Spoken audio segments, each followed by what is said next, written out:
and the tennis Baru FC 69th minute player in dim and Oji Kalu eba beti kano ema game no kwaye 1-1 no ana mentim ho se etimi ekopie mu ema pokikra yeti ya ne se enkofo reporto na Kwame Abraham yeso obi ateniminim ama brante no afrim na good news wa eba no ene say yes abrante no pra no na no oden na nso nyade a wetimi efrimu ti na visa twe ne bra so ne hwe abrante na nkasa ni interview wetimi aye na ye hwe de no so ade atudwa was thank God I'm feeling better now.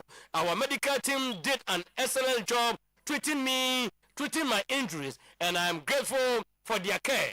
Ghanaian midfielder breaks silence after brutal attacks. Na Jazabusia and a pay Yatia Samdeni Nanasa player noa. Namo Yahoko F. Yensi Musano, Ninanasa Yadia, Wotimi Free Munamum, Najasanuate, and only Yatianasa, Casino United temporary. And pen for the tabwa to feed no so some to na park so and siaka and somebody so who say ya and tea young fan no fence so ya ban 9:30 danger man abe what you more and a dick amamo no who said and some no AC alcohol now yam right now fay yan share matches I to me ba so week na anymore get ye right lawyer be okay it's a Monday morning na ya na countdown and on the is it the 8th on the 10th hey Alex was so chow.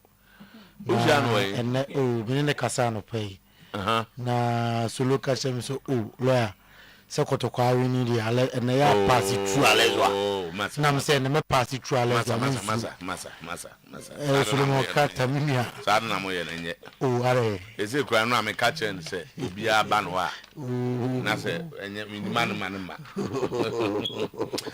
Go ahead, I'm going to do it. Yes, I hate me. Okay, and the boys in 7 Atalanta in advanced talks with Rafael Palladino to become the new head coach. Ivan Juric on the verge of being sacked. Meanwhile, Gary Neville, or the Liverpool fans will be worried.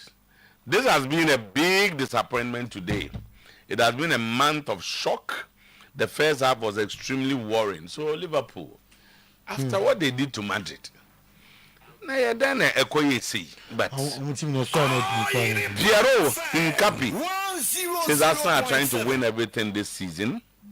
We have a great team. We dream about winning everything, and we are working for it. I'm going to say, say, no boy guys one said I'm Alonso so the interview a party. Xabi Alonso ne kan. So him Kasa. Kasa come on.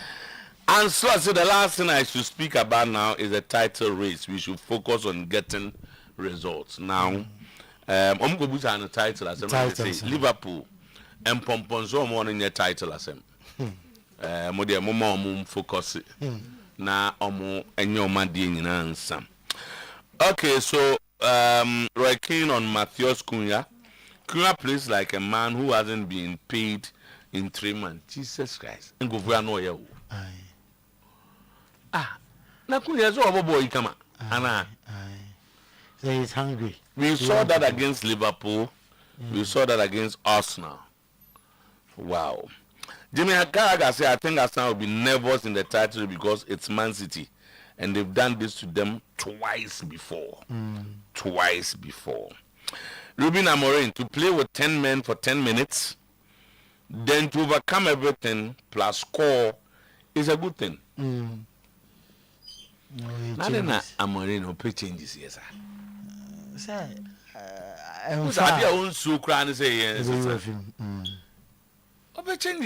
When you park this now, you're not right. It do baby who the Nipana you basse. Who say be bread and Abibi because how the changes. Your person plan a man, you know. No one says. Okay, so Real Madrid will present a budget of 1.248 billion euros at the General Assembly. The record budget in football history, the revenue has increased by 5% compared to last year. And the Bernabeu is a major factor. Herbert Heiner on the financial challenge you see at the top. There should be a limit on player salaries. We have to achieve that in the long term. Okay, interestingly. But you see, when we are man, you say me you. Ade. Omo mobile drone in a man who saw them results. What come once and go. Oh, that's all they prefer, baby. Draw for you. They a politician. Say draw for you. Draw for us. I said I know that I'm a draw for no. You better be about the Arsenal game, the Madrid game, the Bayern game. I can't say, oh my, I say, you know, so baby, I have a hand. I don't know some long term. I want to club. Arsenal and Sunderland, man. Who now me expect to say football. Ben you be Brambro be in his animal. O say now Arsenal so but I say okay anyway. But I know stories. Review of Ghana Premier League match day 9. Asante Kotoko won. Yes. They claimed the bragging rights in the first Super Clash of the season, beating Hearts of Folk by 1-0. Didi Damani has argued that though his side didn't play their best football against Kotoko, they didn't deserve to lose the match. Kotoko head coach Abdul Karim Zito so say that he's praising his players for fighting to secure all 3 points from the showdown with better Rabba Hazebuk. And then a section of Hazebuk supporters have expressed their anger at referee Reginald Collins-Amwa following the results yesterday. The GFA has charged Accra Hazebuk and Hussein Mohammed with multiple breaches of the disciplinary code. Okay, so and some it is alleged that Hazebuk failed to control its players. Additionally, Hussein is alleged to have assaulted the match referee. But so Onyano. Sir, the video that I'm seeing, them say he was prevented. But the security guard did so well. The second one. Player, what's wrong with him? That is the repercussion of things like this. Very, very indisciplined. No, but one say Adebu Unim said Ninsuns and so on. Yes. So why was he charged like that? And boss, me minima de kudintia mano ko yesa de. You look at minima de kudintia mano ko yesa. Heart of Lions, Young Apostles, Samates, and Basake all recorded crucial victories. Semeka, Young Apostles, and Semcho. Says Omonsa Casa 1 million India. They'll play. Homodie. She's almost born to come out. Becher United struggles meanwhile continue to remain in the relegation zone. Also have a Malam as assistant coach. I saw it somewhere. Say Malam is going to assist. Coach in the saying. Government, I mean, baby, 10-man Business FC produced a spirited second half performance to defeat 11 Wonders. 11 Wonders for the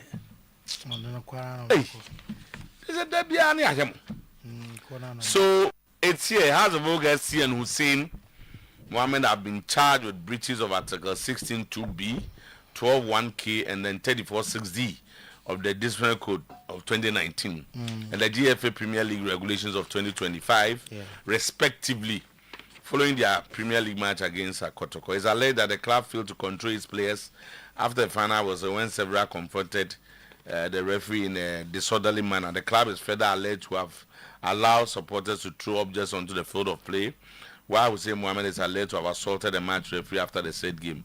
Both have until Tuesday, November 11 to respond. When him say play a ball referee, when him the account. It is serious. Nzango can Ghana, Ghana. It is serious. Very, very serious. About the video we watch. Very, very serious. 2 years now. It was what to the first one. In the sun, the first one. He attempted to assault the first one referee block here. So the second one, the security guard made sure say. After that, security guard said, "We are he was preventing him now." No say, "But man, me just say, we nyano." First one, he nyano. So, first one. Say, "Koye attempted assault." I'm saying, "No, ye chance assault." Assault. Nti you say no onye very fine football. Kotoko remains the on the ball on say you know. There be Mawuli Wayo. And the offside and those things. Before Mawuli Wayo APA Babebo bicycle kick. There was flag next to referee Abonabe. You be call hold the to voice. No Abonabe. To voice. You na be come let's why you the 9:52. Kanjen for be kase be din common ne. Hona Musa Joa, and I draw only one in a way. Robert, that's saying I wear one man so I just saw some man coffee. Got be microphone ne kasa se be man anyway. Oh yeah. Bacho nyanko. Who pass abo? Man so what all of take akra. Bacho dey. Eh yeah natural. Bacho. Okay. No dey ba. Now you the name na so why? Can't you their hammer ba fee ntimo musu. Lawyer, take on remains the only club Yanshell after about 6 matches. Na go to na work sell. Oh, league in America. Okay. Na say boss. Kuruma can you to Kuruma teams do be admission to 2 times. Oh, the be have account. Kuruma. Enti anopay Emerana Samson boss player ena oten nkan ya kwaba sisia na enano nsam no doso oba ono ne able team no ebetena sena fe de disepata sa hwe na oten na ode amamra Samson biem ye konko fonkro so ensam wano pay edi adentete bumfumpa ewon ko fonkro so de honsam ato ani me doso de disepata sa hwe na otie ena yede ema wo ketekete mam bi ena akansuo ya no makabu no pa ano pay ya to ebu asiatre no emra ya confirm mumu nyina ama wo on your radio Oyerepa 100.7 FM on your TV Oyerepa TV best TV station in Ghana now for ya at the abom our Facebook page and also Oyerepa Radio on Facebook Oyerepa Radio on Facebook Ijama Kansem nti ede namom ebam on the broad wings of Boseba Electricals na meka misi chroma de wakama for them until polite papa to open cables papa to a Boseba Electricals as you and I was so commemorate details no mesha siem afi Spain na Tapi Alonso and Rayo Vallecano about 4 years near Madrid de Kowa yana edi se obetimem afa win na Tapi Alonso at the Atujasan credit on are you happy with the second half? Acquire the defense na far so a defend the amount for terms of massa. So say what can I answer Vinny Junior and after Kylian Mbappe the last 2 games no on my slow kakra and I say abefa league no and Nurube Bia and about them and I was supporters na etimi enyam na Tapi Alonso the meeting him penning for fees Vinicius Junior no best and the contract amana madikai abeka story no ham ente a Chelsea Vinicius Junior ne contract in Madrid ebetima extend ente amanu penifo gidiem e wonu papa na ose guy Bill commenter oteba to bonten sa Madrid dressing room hono egos doso masa ose no kura bia ni sansem no Tapi Alonso say where your club of players are am achieving a lot ohwa ebia the Champions League ebia the World Cup nanso ahobrasia ene ensem wo bekam ete atwo nyina amutie ene Tapi Alonso on guy Bill commenter otiba him and not the Atujanum na Madrid ubekaya last week of Babina the 2 him say Fiorentina PS and nim penning phone ever presented budget for 2025-2026 our General Assembly na say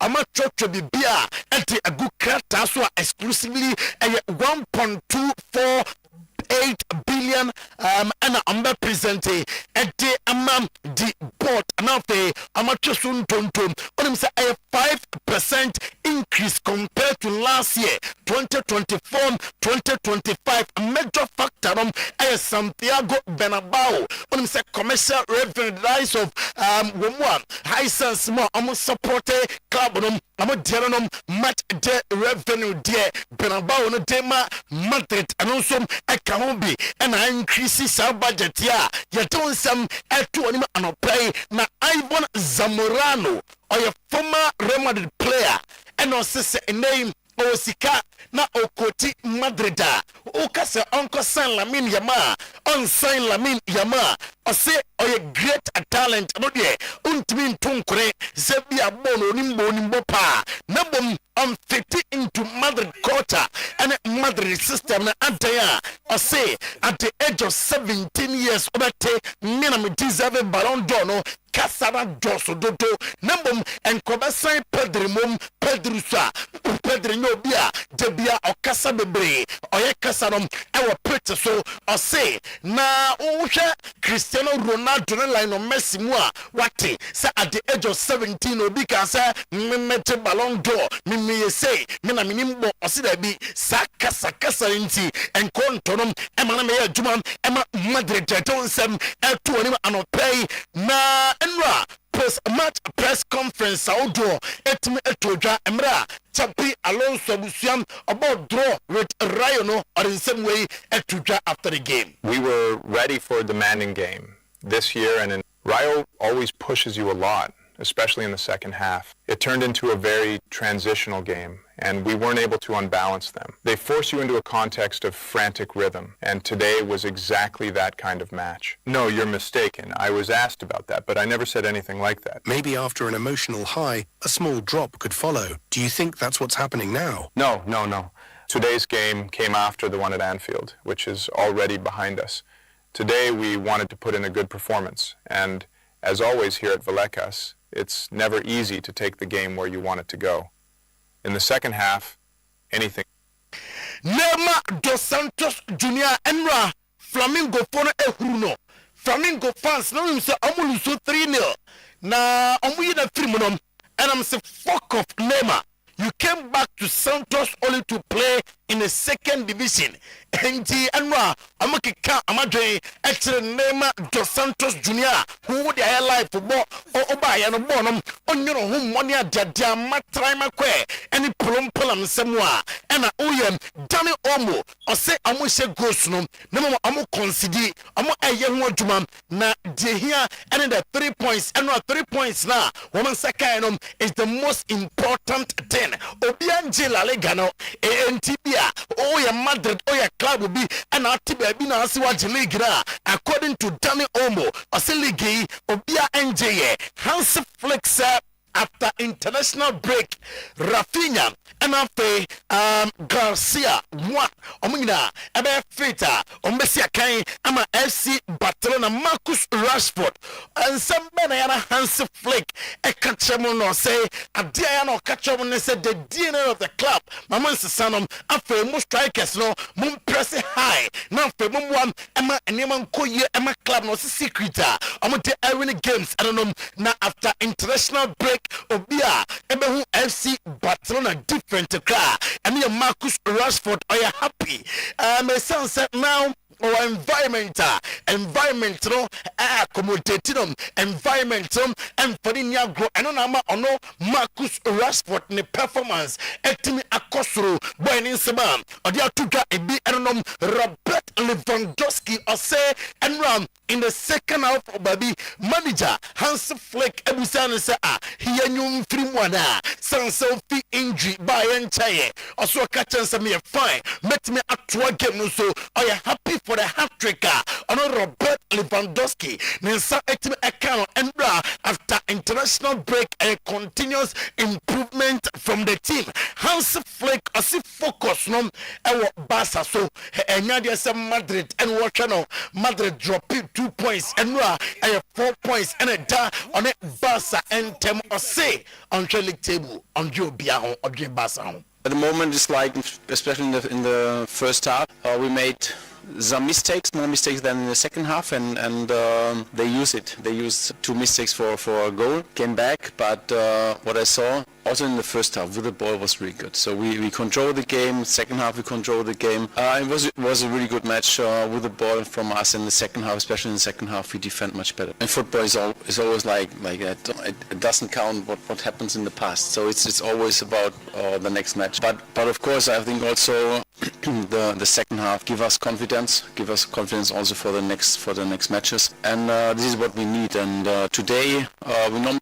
Yaba England now pay your team come out England and I not pay on the PROMOTIONAL Radio today's sports and phone close to some and I not pay was Sugusua Utie na Pep Guardiola and the Atuja say we won 1,000 game as a manager players no ma ya adwuma no aseda enko emomo no nko na ho oden entimi nya over 700 wins and wanyam as a manager from the 1000 enoka ete achaw niema wayem in football or say ojenudi enti enwa or catching the boys we say hwe mo say Arsenal etimi a drop points and difficult against Liverpool there na so munko na fe munko kotin kudim na fe yen close gab na kakra or say or come obiate say okuta special team the likes of Jeremy Dukunum Ellen Haaland nom so much packing a Joshua team bia wo wiase ombetimi enwabo ever since Liverpool etin kudim our month the sonom massa fans in Nigeria say oh say they be fa City ayet mom na after say PSG share mom in the Champions League last year no 40% of their games amalusu and slot at the atuja say enyem pempen and obekasa at the afa title ho oyesa kra wa mistake ni focus and some Liverpool benya results owieye and odi tuja say I was Liverpool etime improve consistency and ehia enti se bia bedum ne ochana so don sade chana so 30 minutes na dum there be a continuous improvement after the international break. He expect that from his boys. Florian Wirtz, among a player, Emma Liverpool. I say after 11 games, wahoo Premier League, so wahoo said yesibo the Premier League. Nti more ebebam ati efi na so yesebia. Florian Wirtz, manfo chem say ba ye no o the ball logo de na wo ye e wo be arena no ba Liverpool ntimi nyam. I say league na afei and wetime ahu league ni ye na Virgil van Dijk on goal enra referee entime amana nyinamra na amana Manchester City at the Albanim and I say the authoritative personnel on the game na I the center referee enti say woji go and find one ja and find your mechanism as a captain of a Liverpool fans na tell say enra amantime amfa victory amfa amatime Ellen Haaland on Liverpool gamer and now I'm a boy no say a great game na jobe kan say o feel better na team nom e deserve semanka be more than goals omutime esen guy no say Liverpool fans no be worried a sense and a big disappointment and now a month of shock now officer and amutin kunimo madre suno die na nkebeto so at the Manchester City and slot said baby it's obvious clear a wrong decision was made no sir and officiating officials no go disallowed no sinkijina. Very difficult first half for us. I would almost say, as you can expect if you go here, because they were pressing us really high. We're very good in ball possession. We struggled a lot in the first half. We were hoping you can get the end of that first half with a 1-0 in behind. Then, of course, there were 5 to 10 minutes that have been influential to the game. So instead of going 1-1 at halftime or maybe 2-1 down, it ended up being 2-0 down at halftime. And second. Jeremy Duku and Ruben Diaz reaction after say I'm Liverpool I'm to Bill Yeah, him, everyone, obviously very happy for him. We live for games like this. I mean, there's no higher level than these kind of levels. So very happy for him, very happy for us, and very happy for everyone, because everyone did a great game. Jeremy, it was your 100th game for City as well, and I know there was that game against Bournemouth where you had the 4 assists, but have you ever played better than you did today? I don't know. I think in big games it's always more exposed, it's always more beautiful. I'm just happy with the game and the performance today from the team. From the start, we prepared the game well. Yeah, we were directly so I'm very happy. That's always good. In the 1,000 games, and I'll say Endra Liverpool gamer I'm a players no a man special day. A good present, players, specialists, staff, agreement staff. Thank you so much for again. For 1,000 times happened here in this club. Many good performances we have done, and we do it against the champion of England. Yet still they are the champions, and we perform really well. Especially in the milestone 1,000 games. 1,000 games, a lot of meetings, a lot of games, a lot of nervous. Jamie Carragher and I took us say Arsenal ehu ebechomo esansa Man City na odi Arsenal chinwa no be miensa edi etia amon enti omunim pa se akwa no di akiri de obetima aye eti etia Martin Keown e de atudwa se Arsenal no kranie they look good and faho say I'm dropping points against Sunderland still on betima arene league no amano aye Mikel Arteta e de atudwa se injuries ha ni team no they will be back after international break na Mikel Arteta no ombuza say a long last or concede goal and on say ni yam cry ne ya I hate to concede goals. Yeah, obviously the last feeling it's disappointment and frustration because we wanted the 3 points and we have to navigate through a really tough game. We knew that, very disruptive. We have to deal with situations obviously that is it's difficult to deal with. They do it really. Enzo Maresca in some way to Jata say against Southampton Wanderers, which are you happy with the performance of Steam?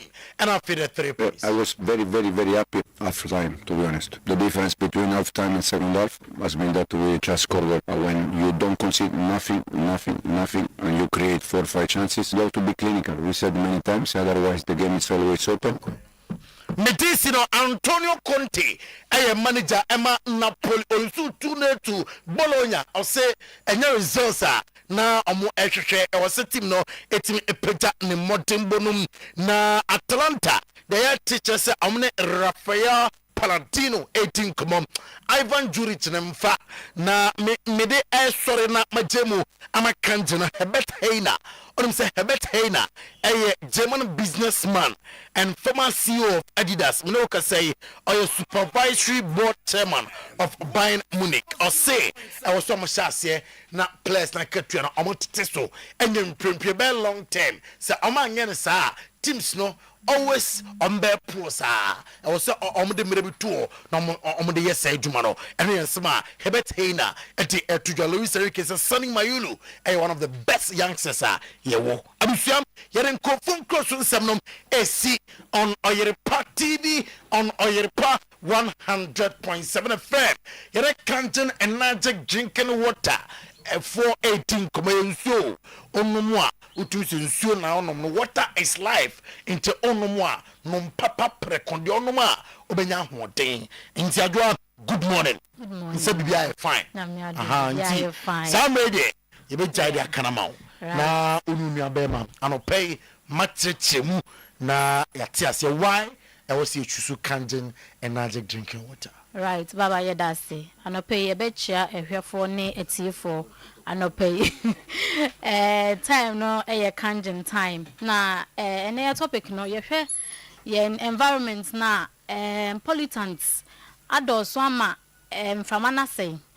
Se ya no page ba ika bia edi anim etu musie pa ne enuane bia ye nom enuane bia ye di nso bia ye nom e de ohaw abre ni pedua no so so bonu abre ni pedua na ama ni pedua ni juma e wo se di ni entumi ndi sa juma no anu nti na no pay ye topic ne ye cleansing energetic drinking water and detoxification na ye can detoxification and say thousands toxins harmful substances ekoni peduanim e de ohaw ebre ni peduanim sa substance ni bi ne ka tumusi ana mekan galamse nsu a ye nom ene nnuane bi a shitwe nkwa na aye mu mane acidic food bi aye dinti e de sa ohaw no abre ni pedua na sa nneema no accumulate woni pedua no e de ohaw bebre ebre yen ni pedua no ena ni pedua no so Nyankopon bo ne kwan bi so se enu anka enu abeyi fi anasa ohaw woni pedua no afri ni pedua nim but ama enuane bi aye di ni ohaw bi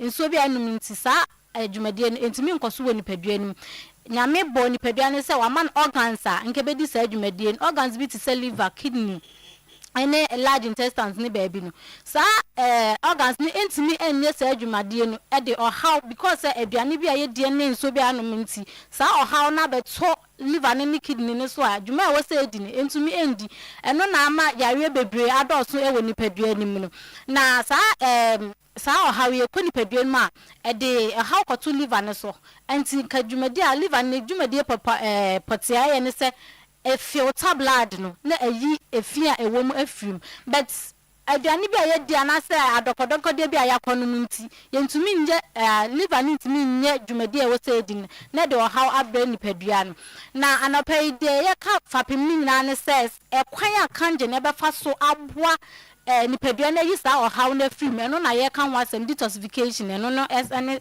asasam na ye be kan kanjin nsuo bi a rich in minerals ahoni lu ahyemu ma and because nsuo no so alkaline etimi yi nipadua no ohaw nyina free ma enka ohaw abekwa akwato liver ne so anase kidney ne so entimi nye na adwuma e wose ye eyisa ohaw ni nyina free onum born e was slide be nan say last Friday news Bon patrol was slide na dia say o da mai news Ghana web type 2 diabetes enka diabetes de enka nim se mpanimfo but say no ye hwe de o man ne kona diabetes aba beto enkra nyina say expect one of rising type 2 diabetes cases among Ghanaian children enka sa ya we say enye yare enkra na enya but ye hwe enkra no madi diem de bia kwani ko school ya ma mu kalipa ne akopɛ drink hyikyire aduane ne de biscuit asa account sa hyikyire aduane na o mu di no accumulate woni padua nim akra ni padua ne de ohaw akoto ne organs so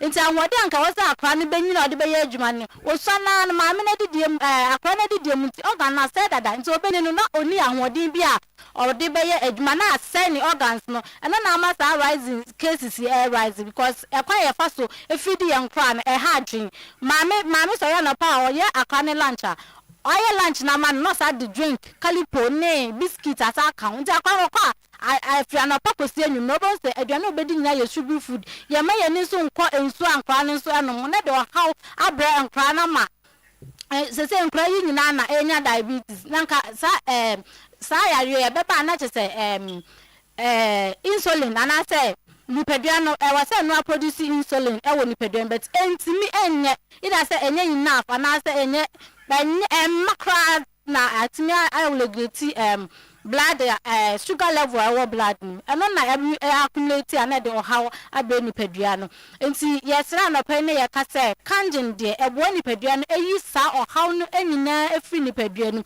because ensuo nani wasiso ne nti ehuru nipadua no eyi ohaw efri nipadua no yare anka ohaw ade yare bebre nipadua eyi sa de nyina efri wonom na abo nipadua no ama nipadua no aye adwuma ewose eye and so no because they are alkaline so neutralize free radicals wo nipadua nim sa free radicals na cause oxidative stress ema e de ohaw release toxins wo nipadua ma de ohaw ebe nipadua neutralize ni nyina na yisa free radicals ni nyina free nipadua ma nipadua na ade no ho na antioxidants nso ewo mu emma nipadua na enwe na achen senka wadi wo hwe ye twa tomato anase apple ma ubehwe adi 3 days na enimu ayetu oxidize anything na enya san but kanjin so ne die because antioxidant property ewo munti etimi ema ebo ni pedua ni manini from enwe na achen emfa or how ento yen cells no enya ahoden a ewo 241 44 91 0241 44 91 fakakasos na tifo medam asem mede kakra be ka ho efi se uti wiase ayesa onya nsupa enom wohwe wadidie mu na wohwe onsu enum ayesa wonya nsuo bi te se Kangen energetic drinking water wonya Kangen energetic drinking water ebeboa umpomu ne ukọ ne obemu nyina efi se ye hwe ye mantamu a baabi a ye tena baabi wo ha ye betena ehọ ni muaye ye hihye enwura bebre wo ho enti ama ye mframa ye home nyina asay eti unya Kangen energetic water enoma ebeboa ayi wo hawo ne amane a ekoso ewo system ni nyina ebe flash ni nyina efiri se enso ni kuta ahoni nuro bi a ye frɛ bi ti se microcluster bi ti se antioxidant enso ahodi nuro na ewo nso no no eboa ema eyi saa wo hawo ni nyina efiri ho eboa wo kidney no efiri se kidney ne ye ade e filter na eyi wo hawo a nyankopon na aye ni se chewe se ebeboa ayi wo hawo a ebeba o system ni mu afiri wo enti se wanya ensu papa anom a me ebusua wo ye de kora benum adu ati se de bia enko de nyane se obenum ensupa na ensuo na edi aboa wo na ama wo organs na afanhye wo me de betwi mu a organs na ebe fanhye wo ne kyese ebe boa ma honam akwa na ewo onni padua ni mu no atimi abomode na aye sede eyese esede nyankopon eye ma wo no nti mesrɛ sɛ ubenya ensuo a yefe ne kangen energetic drinking water na aboa ni padua no ama oniema otutu nyina asisi wiye ebe boa wa yi wo stress sɛ wo ye adwuma na wo bra because of say onipadua no mu akwa no entimi enye eniema esefata se onipadua no mu akwa no entimi anye eniema esefata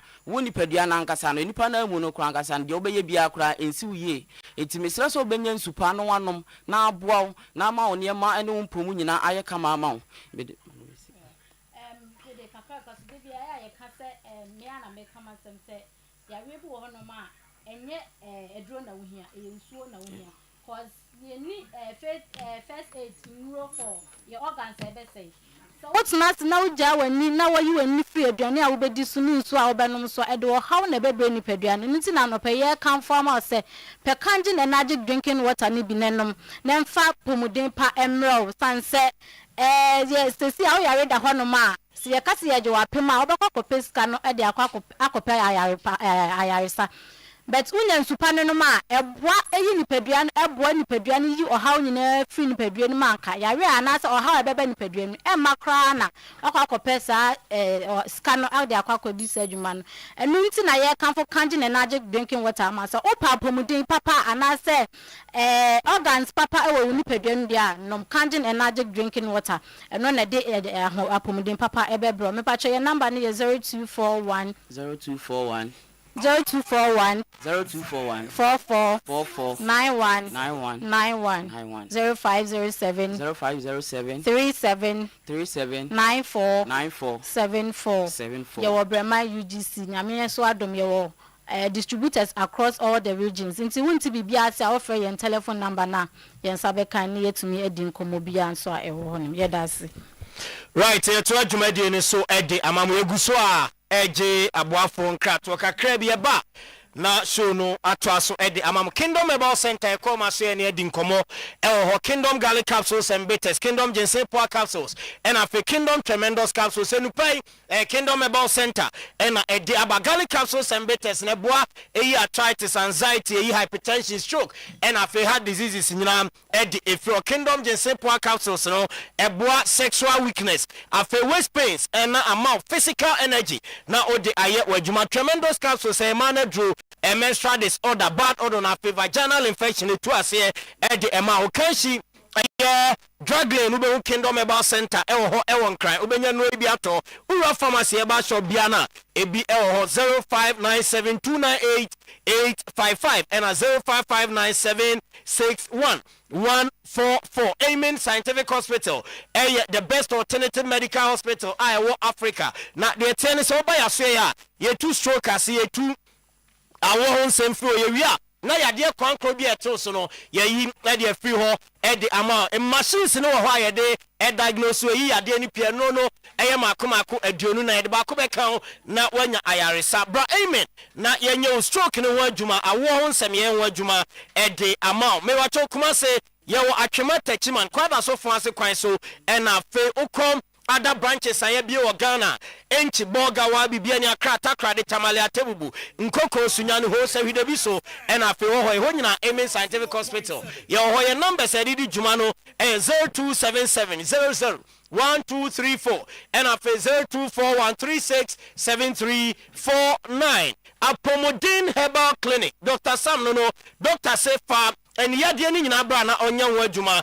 emphysema, glaucoma, eye pressure, ne cataract, syphilis, long and short sightedness ni nyina oba obeye ho adwuma kama edi ama na bibia enso aye fine ewo Apomodin Herbal Clinic so ani no problem no wono pem na eye ni ye edi ama doctor ewo Kumasi Sofolai soldier for kwan so ne Assemblies of God asori no na edi ani me Dr. Sam ewo 0551 09 8961 0551 098961 Grow fine Herbal Tonic mojadro num grow fine na daye num grow fine na didi kama onum grow fine ampacho onsano na etiti no emu be sano na fe moja e de frusani ye ewomu the amount oyoba menstrual disorder menses ni so afa so unya menses a oteya pa and excessive bleeding ni na grow fine herbal tonic no eye ho adwuma the amount grow fine na drop bi ato a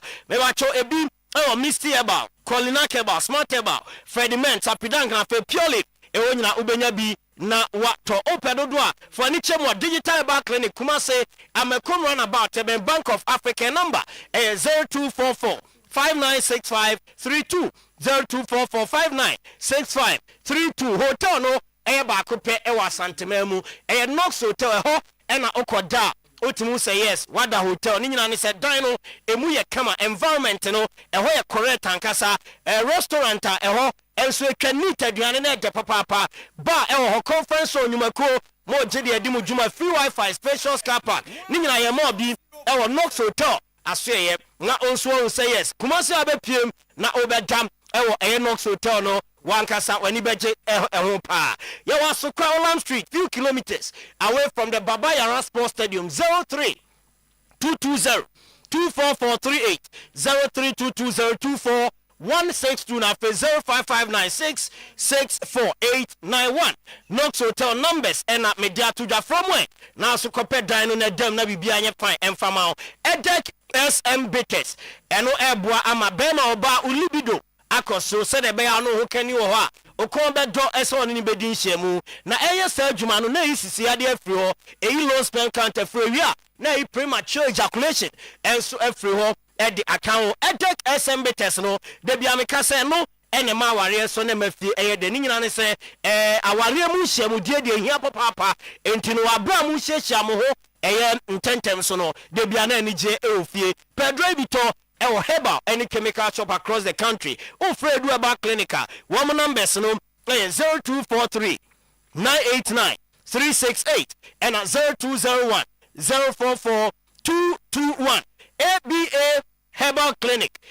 software tano no software rasta software se ono de bra na omo wadro na fagu adiane mu di fagu nso mu no fagu drink bi mu na no mu tea kra na wotwa na no pa udi gum na no mu a ewra ni ntene so na yeso adwuma the amount ni nyane so no he ese ni yade no emba o na betete o enti glaucoma cataract to the bar oye wo adwuma kama the amount so for say oba no for hypertension stroke ni bra prostate liver any kidney ade ni nyina obetu asem the amount ewo na so kwada so gina say main market e che onoma na domain incroso Ebenezer Preschool I ben appear could be close to a ho and ABA Herbal Clinic one aswe emienu no ewo omo numbers 0541 565 199 and 0502 812 161 10th Rural Banking Week celebration no baso na dwumadie no hyase adwoda ya edi animi 10 November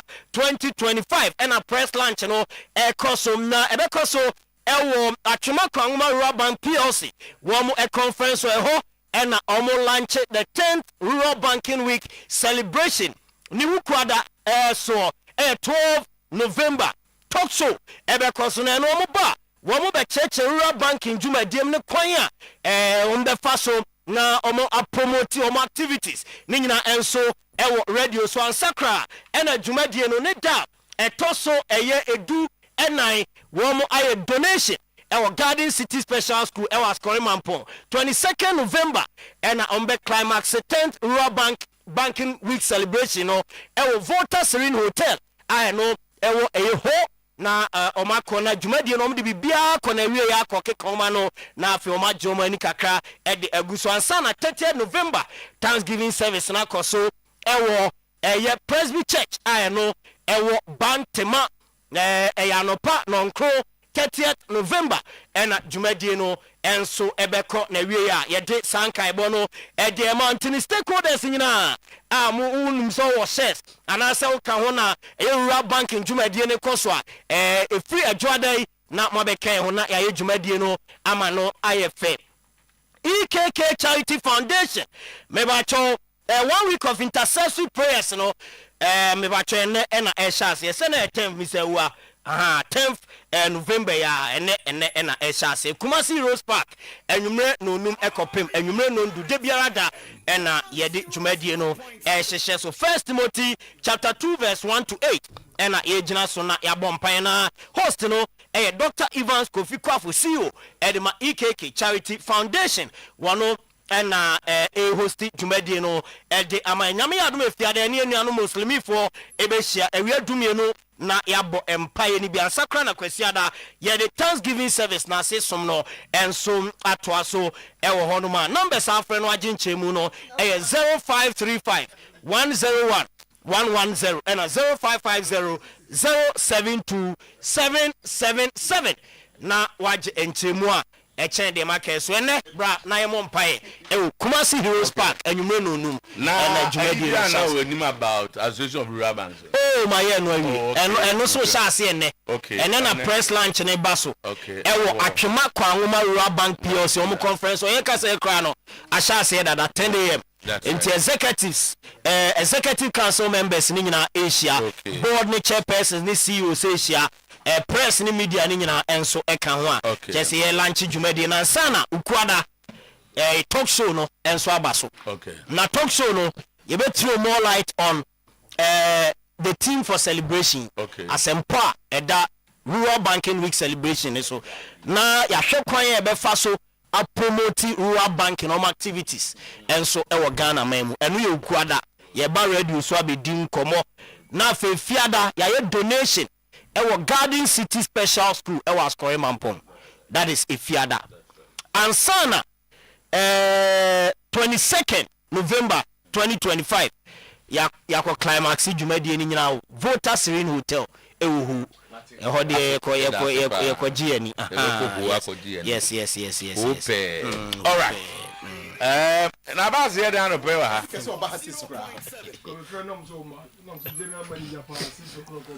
na over wine boss na dey sabi we all take for the omo David so o kan say ma so otimi tell evidence na Matthias na me ma evidence me so be o take for no omo wa no dey say nya kronfo na so na me tell na wo fra Dabi ebe na me bu ebe say Dabi won't be able to order to boss asem wan to boss won't be na we na obeso hu sema ba waba yes enye se adwumbone Dabi na de na mfrɛ me ana ne mo asem bezam de fachiri okay di ba kwa wo friend no wan kan crunch because me ba ya me nkochiachia enti onu me because 6 na me wa next time we should different strategy na strategy ya adwumbone ana obeso anyway next time we right ma bo enye kakra bi ansem o so za ka ba tama ene de oh say we dey say onu kwa waka teme say na kwa won kwa mo no ne Eisa wo sin sem na wo fie no onya binka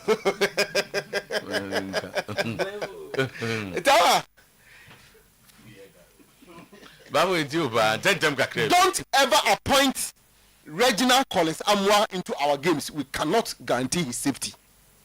Yusuf to the GFA. NCC they went to Benin. They wanted the match and guarantee safety no. Abbas no.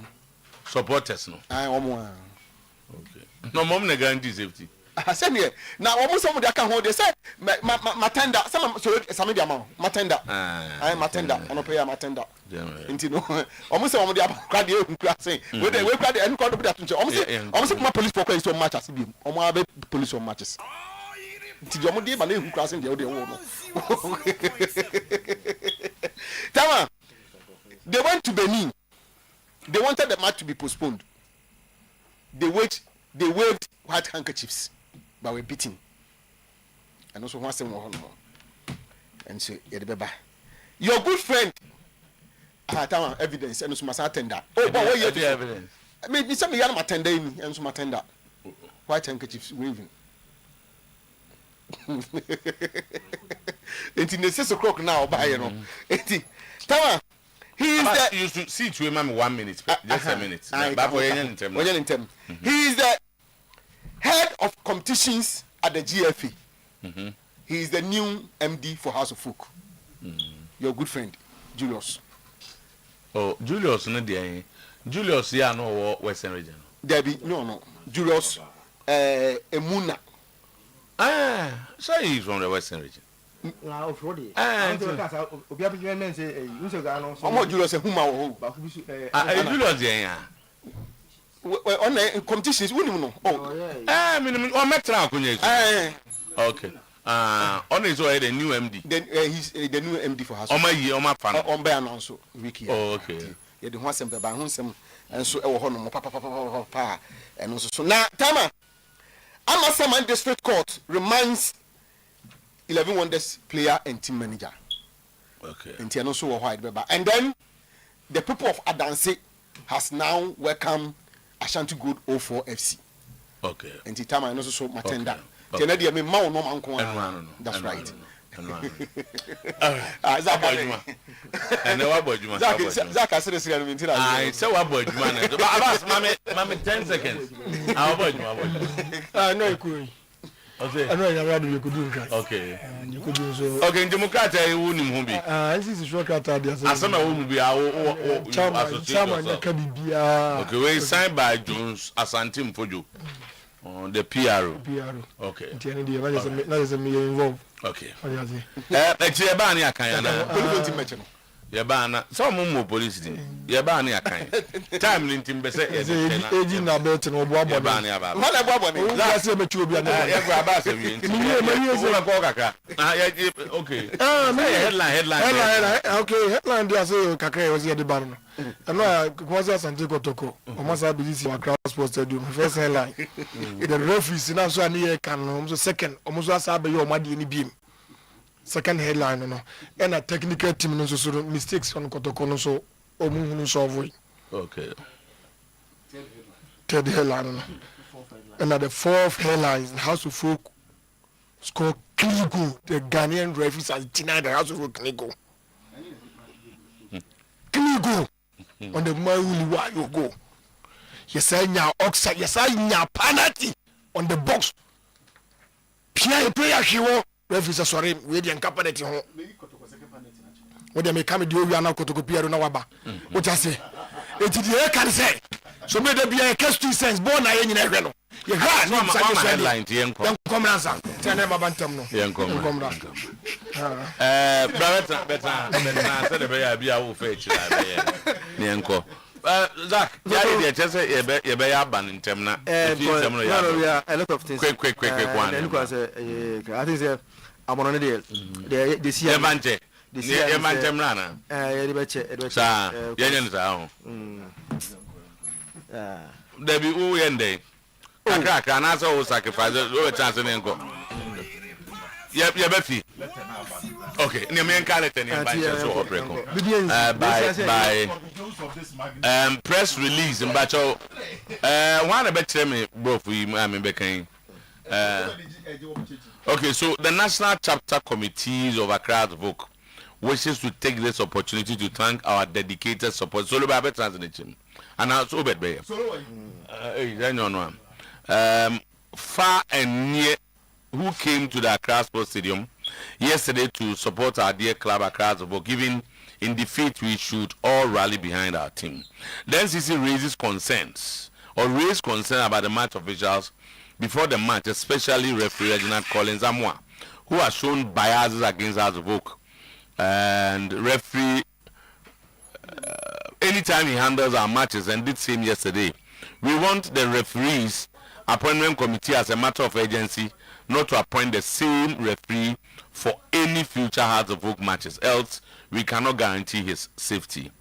Again, we are highly disappointed with the security deployment and how the police conducted themselves yesterday. It's telling us, the NCC, that we need to get our own security during our matches because we believe the police always come to our matches to intimidate our supporters. It was appalling how the police handled our NCC chairman, Yusuf Abdullahi, yesterday at the stadium when he was trying to solve a problem as the leader of the supporters. Also, the team safety and security officer, Abdul Baki Musa, was also manhandled while going about his normal duties. We want our supporters to be rest assured that we will not sit down for any security men to take us for granted. We always protect our club. Finally, we lost yesterday to Asante, but it wasn't a fair reflection of the game, but rather referee Reginald Collins-Zamwa and his men stole the match for our opponents. We will call on all our supporters to remain calm and keep supporting Coach Didi Dramani and his team, and the focus is to win the league this season. We should all remember, we never say die until the bones are rotten. Jones Asante Mfojo, signed. Right. If we had to fuck a chita fuku mpenifo edano ena omode ababonte na we and right bobo new and ano pay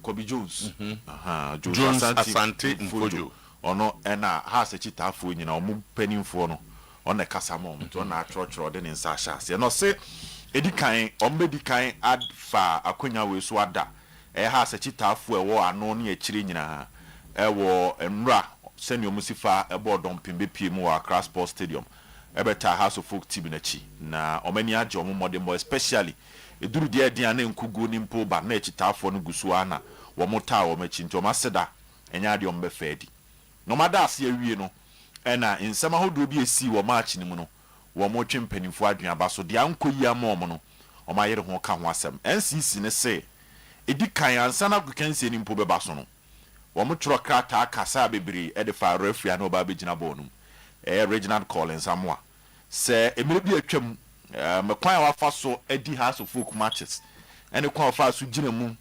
ansa da ankoyi amom no mo tirim no mu ne se o wa adwenboni bi kakra mo ase intentia pipi ewo referee na so adane da House matches no checha ne nsa o timer has enioma nhyeda nkoyi momo ewo mrakwan mu nti no mo de to appointment committee ne me mpanimfo mu yi referee ne se kombesre a enam de asi paint no kasa referee de nkomo mpa referee foforo na enka on ba mbedi match no ko so mo hwe de asisi na on time boama prepare yo enya adwuma na emboama ahobambo nsem no anya de won chitafo ni trim na afi na ahobambo nsem na ba be ye mpi nso aba be ye nsem na omso omkan ne mpanimfo antie nti eno da ho bo mesa abaso biem no mo trust no mo se ye a policefo ne ahobambofo a ye de omo ba stadium no omo amom nsa sifom na so mo ye highly disappointed na say wo mamom nsa sifom pa ma ye omo ya pa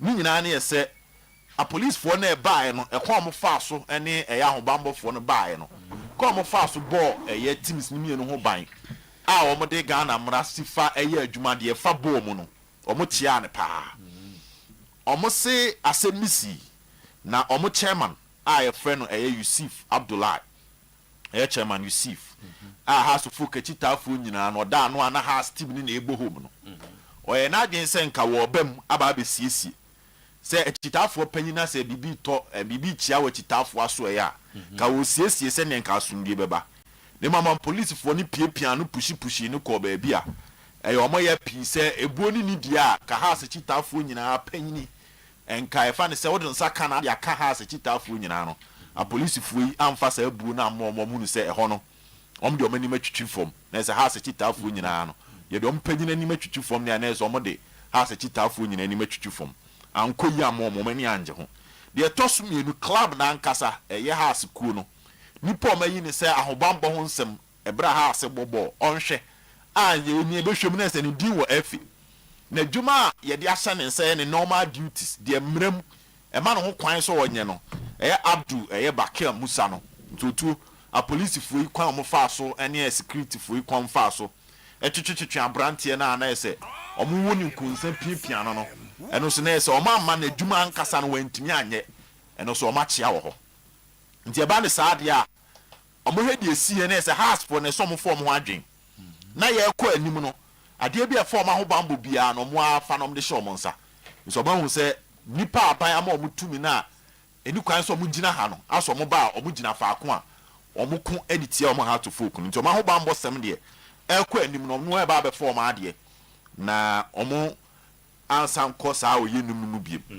na de twato no omo sa aba de omo kan ni ye sha ase no wo referee no no omo se no omo lusu to Asante Korokunku go bo ma so enemom match na nkasa no kwan ye fa so bobo no enioma nkese kɔ pepepe na nya no ne kɔ so nti match dey say nkensi na nya no saa na si ni nyina say referee we gina ball no mu ono na wi a ball no e de ma Asante Kotoko te say ne di kan no mo ka say emia mfa ne mbedi ball no saa pepepe ne course because obaye no intentia hold or tie tia house or match say twem no saa be ye e di ball ni di tia house enti eno na bo Asante Kotoko e ma omutimi di nkunim nti om say referee ne wi a om nti e twato no om say echitafo ni nyina nka omakoma nto om yem no om mfa om ahoodi nyina nta coach Didi Dramani any team na chi na botaye esu om ani say season om bagi league no botaye na ewui na obi ankai say has team no say enkasa ni mbubu yi men say men nye gozo a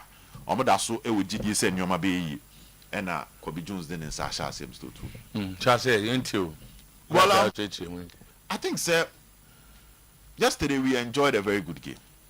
Now there are so many issues a free game, but let's start from this release. Has the ababon thing. For now, you need evidence of from any point. Has for this statement, but munyam 5 videos you see ye ano and also almost security ye and the honorable tunchen. Yeah, honored to have Abaswa. Okay. Me sure say he's a deputy national organizer. Okay. As more mfonyini bia na mo chairman Yusuf wom de ne fa kwan bi so amompem wo ho adanse wo ho. Asem ni si na me wo on be free me. Say Kotoko securities no mo te VIP from one. And mo say mo suspect say ba ko bi wo mu a ye de ball na kwa na say oye we say Kotoko so de kwa no oye stand to vi say bia bibi wo ni ba kro Kotoko ana ha Kotoko ayi security je o mo ayi no Kotoko team security na e kasa na okay nti e meyi ni free otini ba bi ye na wese on go park na so da bi oti VIP ase wo no ma left wo no na nti me ko bi ana yi na ko na ko na so yenu die say ye no mo ana yokum ase o sabia wo ye oti we wonya malam wonya bibia wonya ko fonya so fo ye no mo ana yokum ase rebo nti munya om na om trance na om yombo na sabia obotu eska e no maba om be yombo nti mi ga me kamo asem me down say say nti ye dia om bi entwa so na me so om trance do so om be fraka na me so om nya om trance na me die bi ja okoye nda ko ache na mu ze hey asaba ti misako en mbuza no mzo isi fa ba wo seka ombefa ni banako dabi onu so se supporters ye say omo frɛ wa okay wangu dia I'm sorry so omo video bi ho say no adia okay the bon ya ma ye hwe bi so wangu dia James Isifu so ko eno a onu so ko penchire mu na ntiase anya adwuma between one and one between Isifu ne Kotoko security phone omo no na ntiase anya adwuma nem say ye changes voice na de abufu bai nti de meminim no na ndi fa police phone be police was there if you video now police born again check your phone me come police phone the police phone you use me come catch them any there because you see na me ba Kobe statement no so or say it's appalling how the police handled our NCC. It was he manhandled. What has Omdomunsa Kano? And I say, Echinye by Nomka's contain you are. It is not clear here. Tell me, Busa say, I know the car, Chama run a bit much him. I'm saying, in the video, I'm saying, I'm saying, one of Nipabakum said, don't bully Dino. No, so, oh, yeah, back, you know, because you see, police, Okutane. Trousers na maso machino and I said that chairman wasn't as on tiasi into all but no more I say he was trying to say be free no on the police was someone tiasi na so mu pia omo but the video na one again okay na ya ba Kotoko supporter no security ni na ba ki mo no boys na ni mo na say one mo nya half on e share has inside and to police we na Kotoko nkan wa mo police na police for dey come here down it was used to finish such a bit on so on the such a far end on them. Oh, okay. Inti, I don't say I had the inti. How I had the for me, Nantias here. You know the critics are near man. We don't see police handle. The one say how the police handle man is manhandle. how the police handled. Not because the police in here. No, you have been to say a police for man go for them free. Never some demra. Sunday support. No, be our man in bad stadium by a baller. Uncle new offensive weapon. Maybe oh, we have a timber. Who's me here? Bestre. And the police in my family free. A bit to be so I don't put a house flag. Me say I want to be one bar say me flag in free. Because the police thought that we are baby acting the problem, baba. But when the omko be acting I know they be out to so they create problem. Drag the police come on so. Anti backing no maso ni sisi. The police come on so the first be mra. Okay. What you say? This are 70 years. Let me say be a police in bad occasion say I no more dia. Any free I never. Now we know the red be asking why. The red and say on the moon. Na no kura dey. Oh, say na independent business. Me dey no kura dey. Bag is saying no. Bag. Your football is sanity. But apart from sanity, no so emra obo no so. Me know ya don't say wa bana me ti baby me tim baby hwem bola. Wo se me ma no me ye bese bag bi da me kum. You susu say bibi obi. Enti enyim mfiri o. Enyim mfiri o. According to an eyewitness, you see for koye no.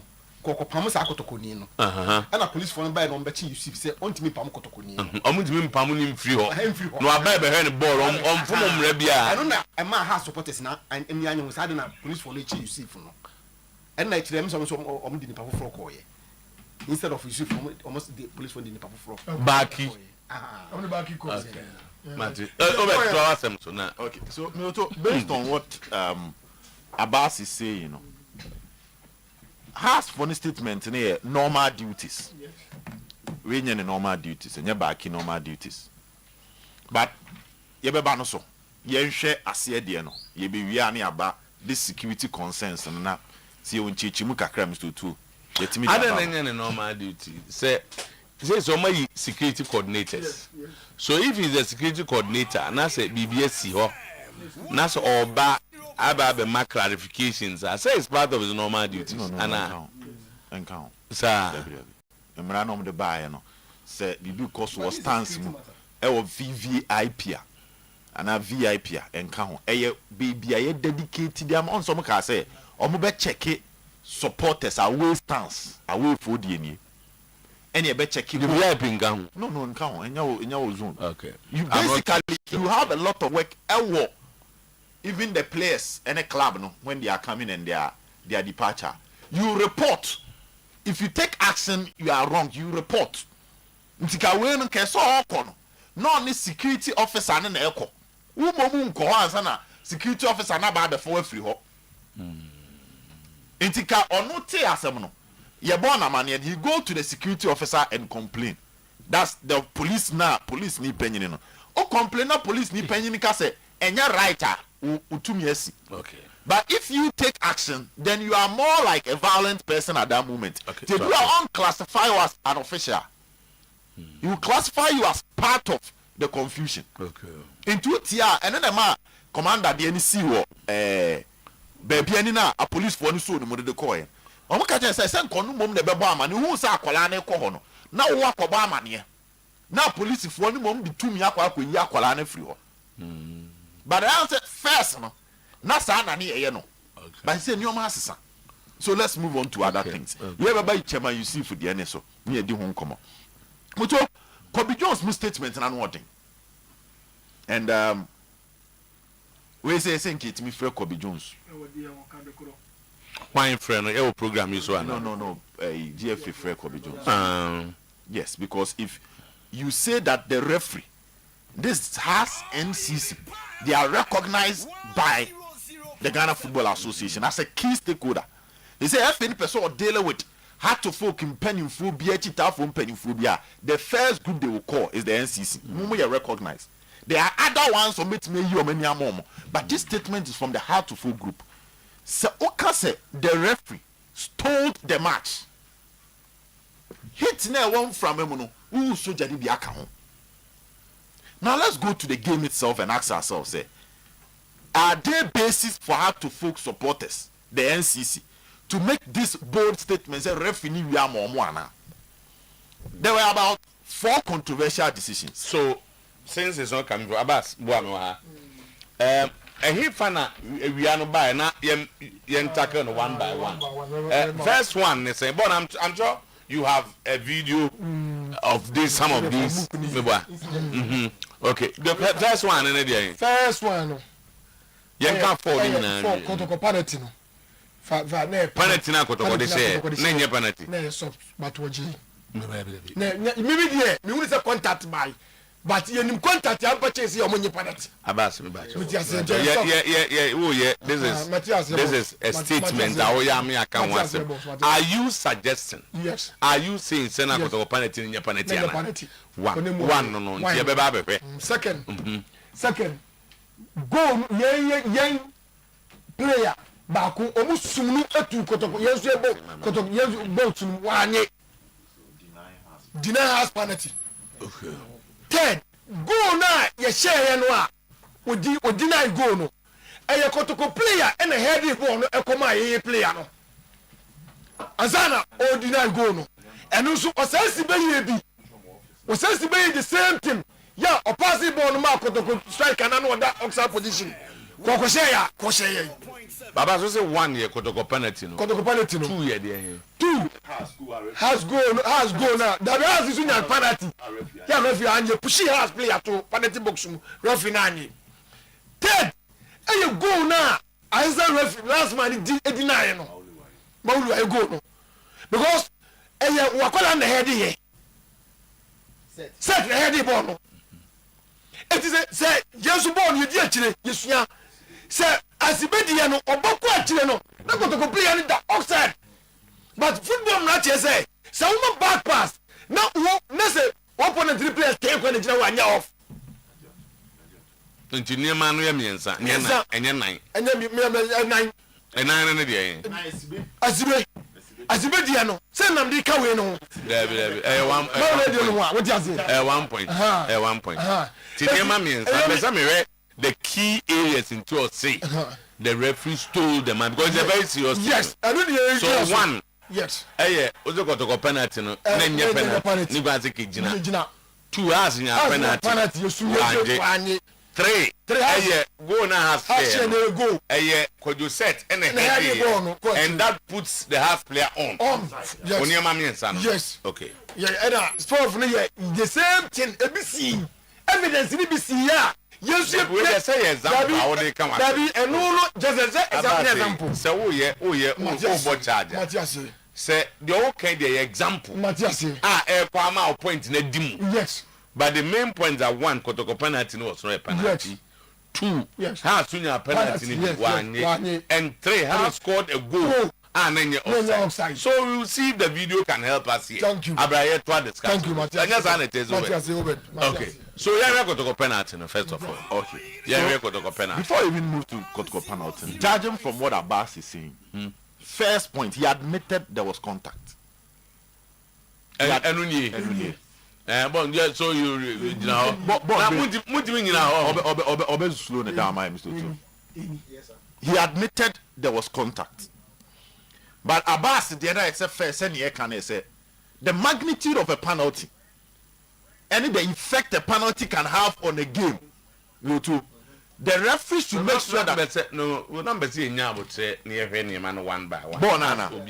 Okay. On say there seems to be a contact down there. Yes, a contact. Contact there. No, apart from say a ball on the CC side, no. A form no born in nature. So born in nature, about all born in nature. And 9 to 9 in America. And I born 9.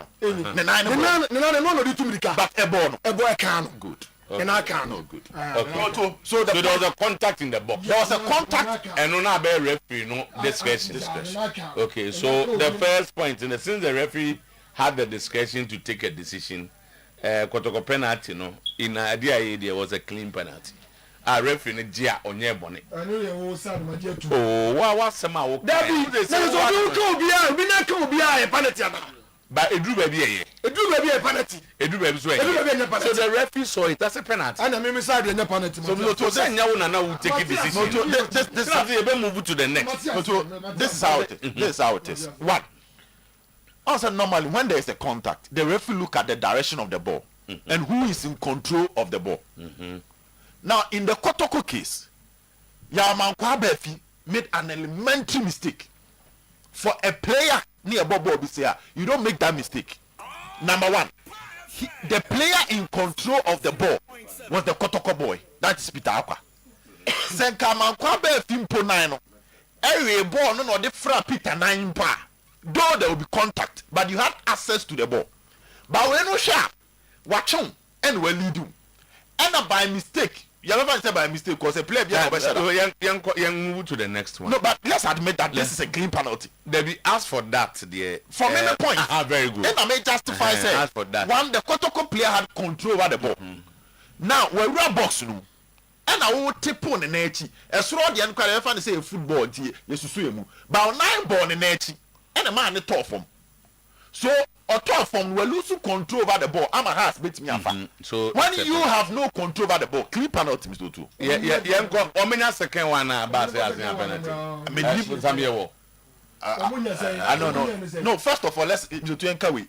The official broadcasters are yet to come out to the highlights.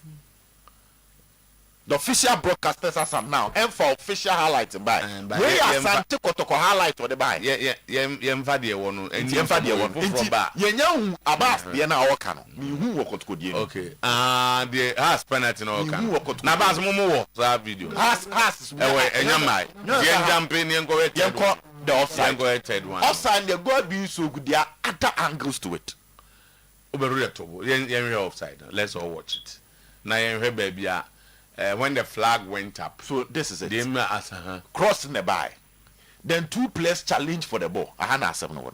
But clearly, Mauluwayo was in an offside position. And the two Yanchon on tour. The player that received the ball was already in an offside position. Maybe. He was already in an offside position. Granted. Now the next thing is that when the player is in an offside position, the only time a referee ends offside in Tiano is when there is a deliberate pass from the opponent, not on any player. Now, according to the rules, they describe deliberate pass. Yes, Omachirim. According to the rules, they describe deliberate pass as when your opponent has full control over the ball and rather head the ball, kick the ball, pass it back, or misplaced pass when he has full control. It's a player needing full control. Near me and only a prayer, you consider as a deliberate pass. So remember was SBD. So in the Kotoko case, 2 players went for the ball. Players me no call ball so. Okay. The Kotoko player now only full control over the ball. Kotoko player no full control. Until referee was split seconds so be take a decision. Okay. Until was sharp. Players me no na akosoro. Now born mama Zach video. Zach mama use video na enchirim. So that video na Zach ne ba mso to enye. Players ni me anu ti hwe ball no. And the can ball no. Any hwe no. Okay. So even if a Kotoko player na head there was a challenge from the house of full player preventing him from having full control over the ball. Send the member referee decided say a deliberate if you could one player no one kwan call. Now says Sibe dey na work no. Or says Sibe had 100% control over the ball.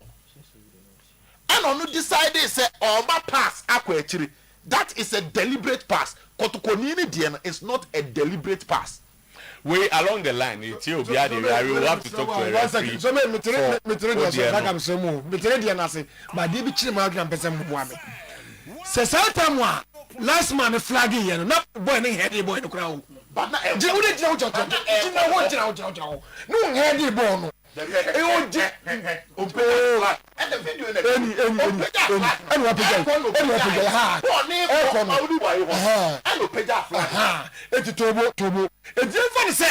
Sometymer no more wayo ejina hono and as a boy ni head was said that head born and e ko no peja ya na just off ben ko ji no tell was said that yen can the AC let's avoid the hypothesis the result must you the oche here there referee as at this time on page flag. Page flag, but what the head ball? On page as they say just after no say Mauli is in an offside position. The other one has to do better. They can actually imagine. Maybe others will give us a. They say at the time of page I any day. Obeso say Hearts play and I head the ball near Koma. Why you? And the time is Hearts play and head here. Who they mean? It's offside no. Offside no. There are some also touch ball numpan sana yakaso offside. But we they not ball no. Usually they do the wait and see. One more problem kitu ebinu. One more problem 1 second. One more problem kitu ebinu. It is a side time no. You see, you ma back pass and okay deliberate no. You shut them out back pass here and you're offside. What you say? It is all time now on page flag, you know. No boy is in jail. Listen, can you answer the player and then can what was that question? That we are looking at the statement and everything about oh, because also so when you read the law 11, and they try to define deliberate. Deliberate deflection no. Or more try they will define the deliberate.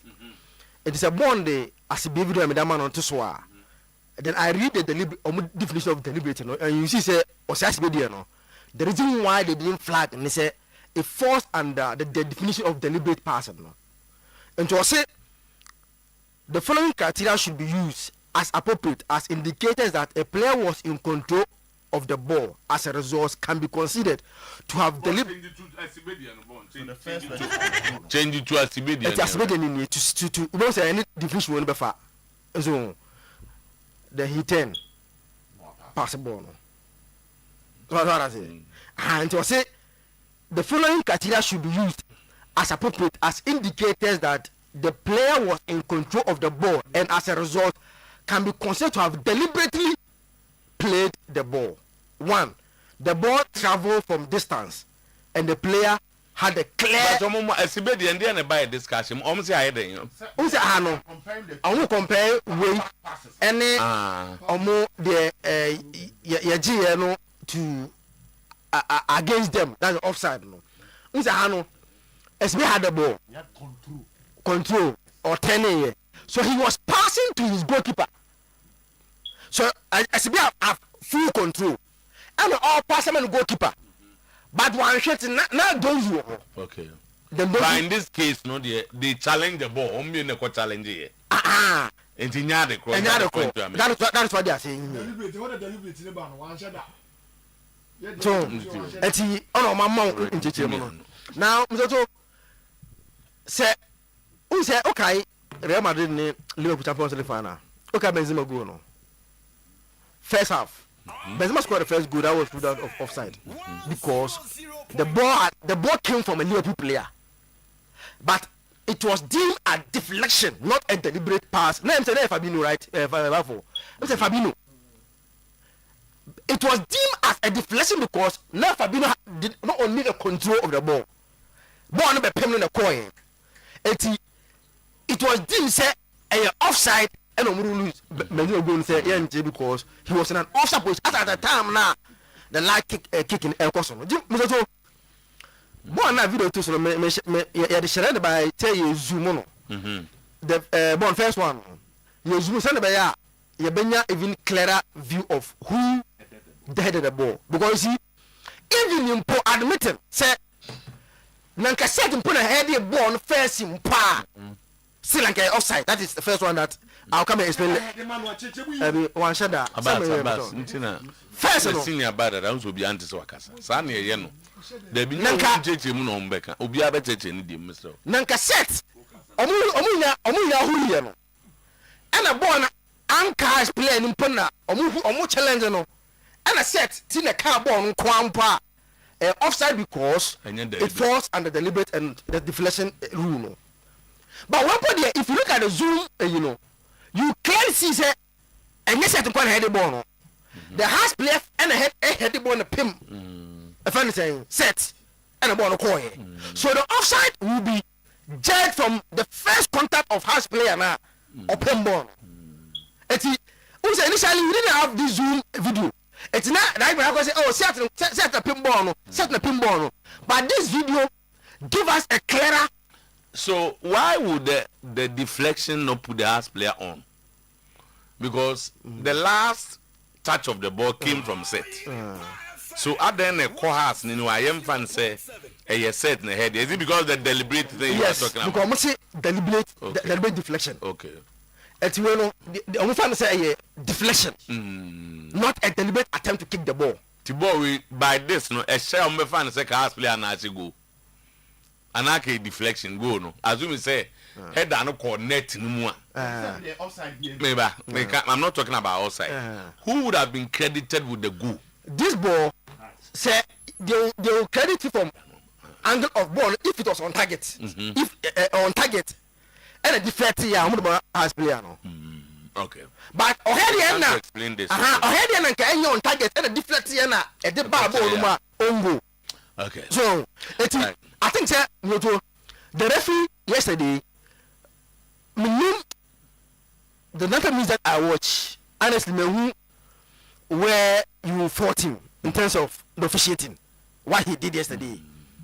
And I mean, this sometimes I think that people need a lot of education. Even I'm saying Friday in the fair, Bob Jones, I said it, and Utias Mokaya or has normal has support now on obeying says Ambrans, and I'm saying it is your duty to educate people. For example, how if NK offside in poor, how do you go and be attacking the referee? Referee is offside. Referee is not on your offside. He only FIFA asked that the man based on what that referee says. Offside, they said that they are mad. So at least at that point, you know, say offside, where you cannot blame Collins. Yes, no. Because I think that's a good point. Previous allegations of the Collins, na almost say, Kumasi say, offside go to your house and manage it. I know on the job. Referee job side. Assistant referee. I said referee. I don't know. I said that. Go and ask why Papala was asked Omco decision committee. If you even challenge the decision of the assistant referee, Nasa could turn you out where you will be fibre palm every ball. As I page a flag, or say I've seen offside. Who refuse a change in your offside? Because baby Ojo who tell.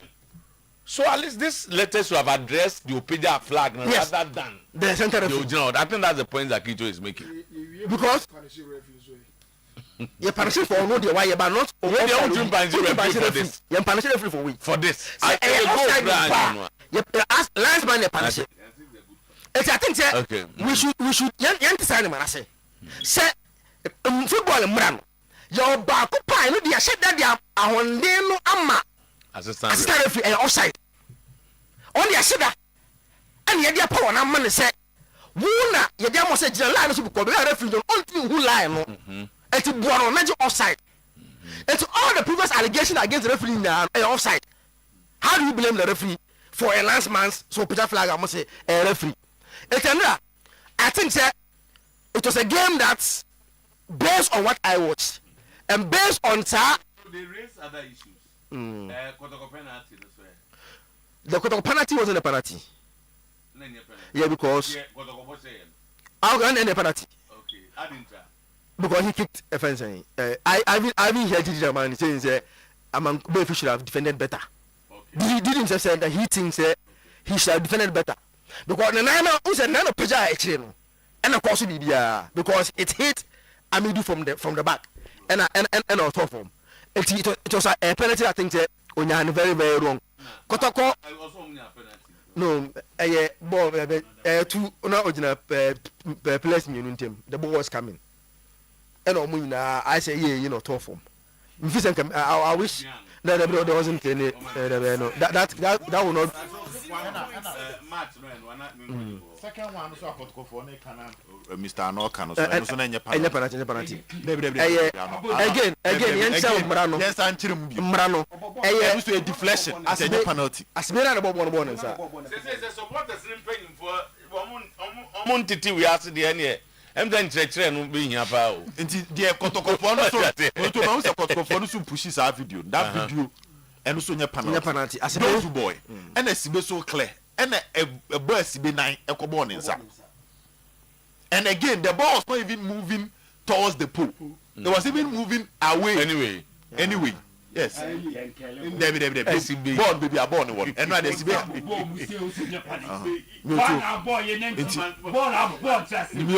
When you yes anchor. In general referee no. Kotoko side on her side. The case nipa ho judgment decision. And then what I had was that you can't say move decision na mo ye sure. Jene hwa e ma de ni nsi ansana. Okay. And who tell a line peja omu ya na no peja because all my born in she. Ansana about because SAS play second. I saw a gamer tactically didn't stick to what he believes in. Especially at the first 50 minutes of the game, they were striving to pass on the back, but he insisted they should do it. First 50 minutes, got to press them and no meeting passing from the back. I'm going to jump on for I said, got to show me any goal. But you know, I'm saying no. But what I like about Didi is that while more man says he didn't allow them to panic. Stick to what I've taught you, even though fire by Befa. Okay. And as time goes on, fire. Okay. Because I have a very dominant first half. But has a folk problem part I've seen and it's a first half, and even though they dominated the first half, but has in transition turnover, I know very dangerous. But their problem part is the final delivery pass, you know, I don't come much go beyond a pro. And to show the first half, even though they dominated first half, no, but time Bia has been a turnover Bia at transition Biano, they were dangerous. But Mukwa said the final test pass Biano, no more bass, you know. Kotoko in the first half at least scored 2 or 3 goals based on the quality chances they had. Kotoko said first goal, then came the second half. And normal in football said Zito would want to at least also defend close kakra. Instead of he also rely on turnovers. Has took over control of the second half because now they were chasing to get the equalizer. And time on chasing Kotoko turnovers were very dangerous because any time they make Biano, but almost could do more Biana, final decision, Gonzu, my friend is Peter Amidu, Saka, very point just on the final decision. I never have seen with the house team say they lack creativity. But Baba has supporters cannot point one baller or more boy where they say go against. Not a single chance and has created from open player on one abu bonako. It is something that in January I think say the technical team must work on it. They are moving an attack are not creating chances. And yes, and I also move match so do another no because see at home you have to attack and score. Also, they are able to score because away teams will come at them. Turnovers. That's exactly. First one from a PR point. A statement too emotional. Statement full of emotion. I say it looks like it's not about what the supporters are feeling. But and Kasam for match. I just say you be bibi as no be can bibi. Na you na dey na be kan no. O ka se manka. BBS so what me say. Na be say o connect the scene with what asem na can say ade na me kan ni na esi. So what me say. But from your first statement and after incident ni see no. With statement by when you combine the two has NCC chairman and NCC leaders including Abbas mo omo ye too emotional mo nya abotre born your money sa born your money sa my men ka se ba ku bi ansa na maba eyi ni kura so jutu football no abeye more technical and idea ba ko a Ghanaian clubs asian huye Yajili Ghana ko Africa. The technical side of the game near the aboye. My memo coach Karim Zito Abaso anopai. E wa de ba ko bi ho. Menim se obi ani aba sa has team here wo ya. It's turning to a team Zutu. Omo committed a lot of penalties this season. Yes. Has committed penalty against Blue Stars no boa. Omo ne baseke Holy Stars omo committed penalty. And then omone kotoko so mu committee penalty. Blue Stars and penalty. No, what one game be a mo. So this is the third penalty against them. This is the third one. Okay. Now on say Zito we ho ade bi hwe time Peter Mido akwafa ball no. The delay on the ball. One thing has of folk defenders nye comfortable e play ultimate enti ukutabo ne kakra bi a almost struggle somebody defending against you. It is a what na se no one steady has to me ya any technical person bi o wan ni bia no asem obeka che na attackers an say ofa bo a make sure so be kutabo no memma pressure ma so has players in there. Yes, outside the 8 no be commit foul, inside the 18 yabo so mo commit foul a penalty. Asem ni nyina no. Then to incident na has for can the time say has for day some kwala incident in the ehun adwene enam zotu odikowura game nim. Ref na odi enu game no zotu me hu bone oyeye I see a boogie about who for no who want on say ensem na no mo kekeka no ebi na ekowura has of folk players ni trim e ma Hussein ne koye saade no. Oh, Hussein Omuma ne koye say the only way has of folk betimi lose game ni say ref na ni game ni ya no be lose. And on say your ball ni yebo kotoko ahye moto aka few minutes to end the game and a go up at that particular point nipa kakra bi na t stadium and omuti TV echi a moto ombetimi analyze incident no eti omo ye fans ne de meto say the kind of pains yawudi no mu kom time na kotoko take leader game ne ba na wie ya sabo ne to net no in the heat of the referee no and assistant referee and to abas the Nazaki toka no ball na ye no assistant referee no so woni duty so offside assistant referee adwuma se ball ko nchen a assistant referee adwuma opa ma ball ko nchen na assistant referee say ye nto asombo referee ni di obeja ma ball na yabo so what the mention say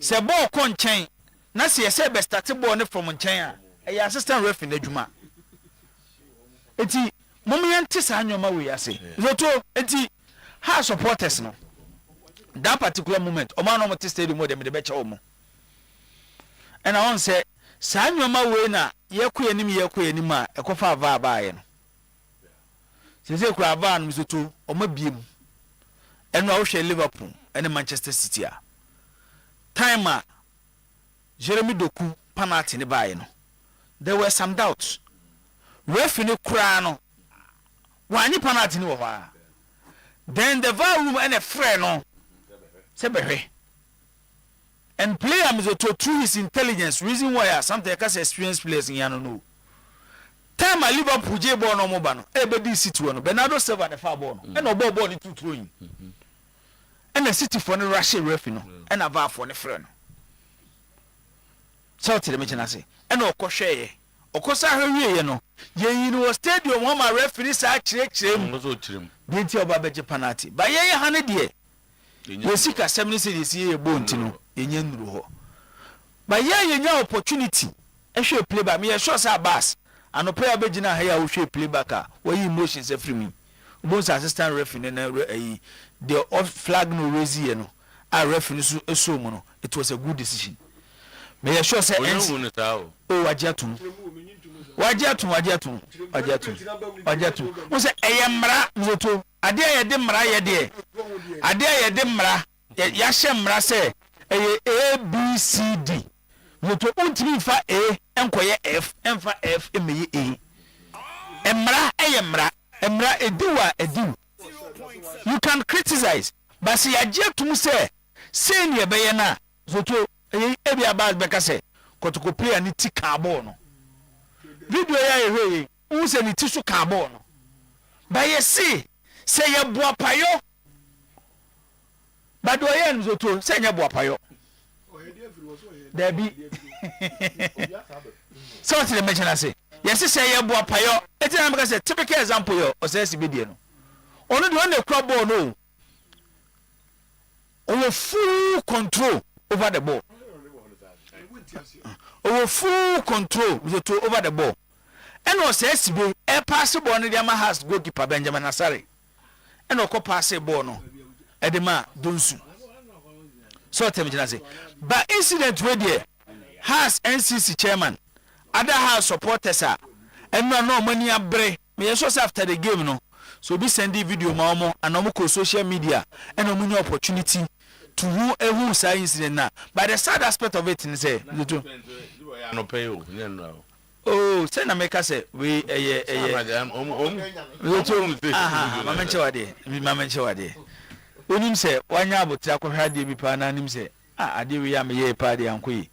But why you see phone to be my bon teases here, my country house supporter say. Make die am sorry, I made that sorry yana, and I say me who video ni no bono a offside. Can they to know? It's just to do something to please the supporters. Okay. But may sure say Obia or ya has penny PMs or to know ya against the decision of the assistant referee and the referee. After watching the video carefully, deep down with it, when you say decision on take any right. So all the mechano. Eti we to a good time here. Say look at the position of both players and the direction the ball went. That San referee wasn't wrong to have flag for an offside. Meanwhile, Nana Mankwame Modiana, what the Hussein attack on the referee, you realize that his jersey got torn. It doesn't mean that the hard jersey's quality should be. Atari they said it's the ultimate. I said no, be sure that's what to Atari. This is it easily no. And found only the quality of it. And because of it, we are only a problem. And found the quality of it. It will to yamfa emotions in Tunche. But maybe the animated football fans are say so. And some of football fans see baby agency say aboko to gone hasa. But there's a very important, very instructive show. Men can't dey back na fe move on for me or say again we were highly disappointed with the security deployment and how the police conducted themselves yesterday. It's telling us the NCC that we need to get our own security during our matches because we believe the police always come to our matches to intimidate our supporters. Maybe some question. This is serious. Question. Oh yeah, sure say we beating Abaso.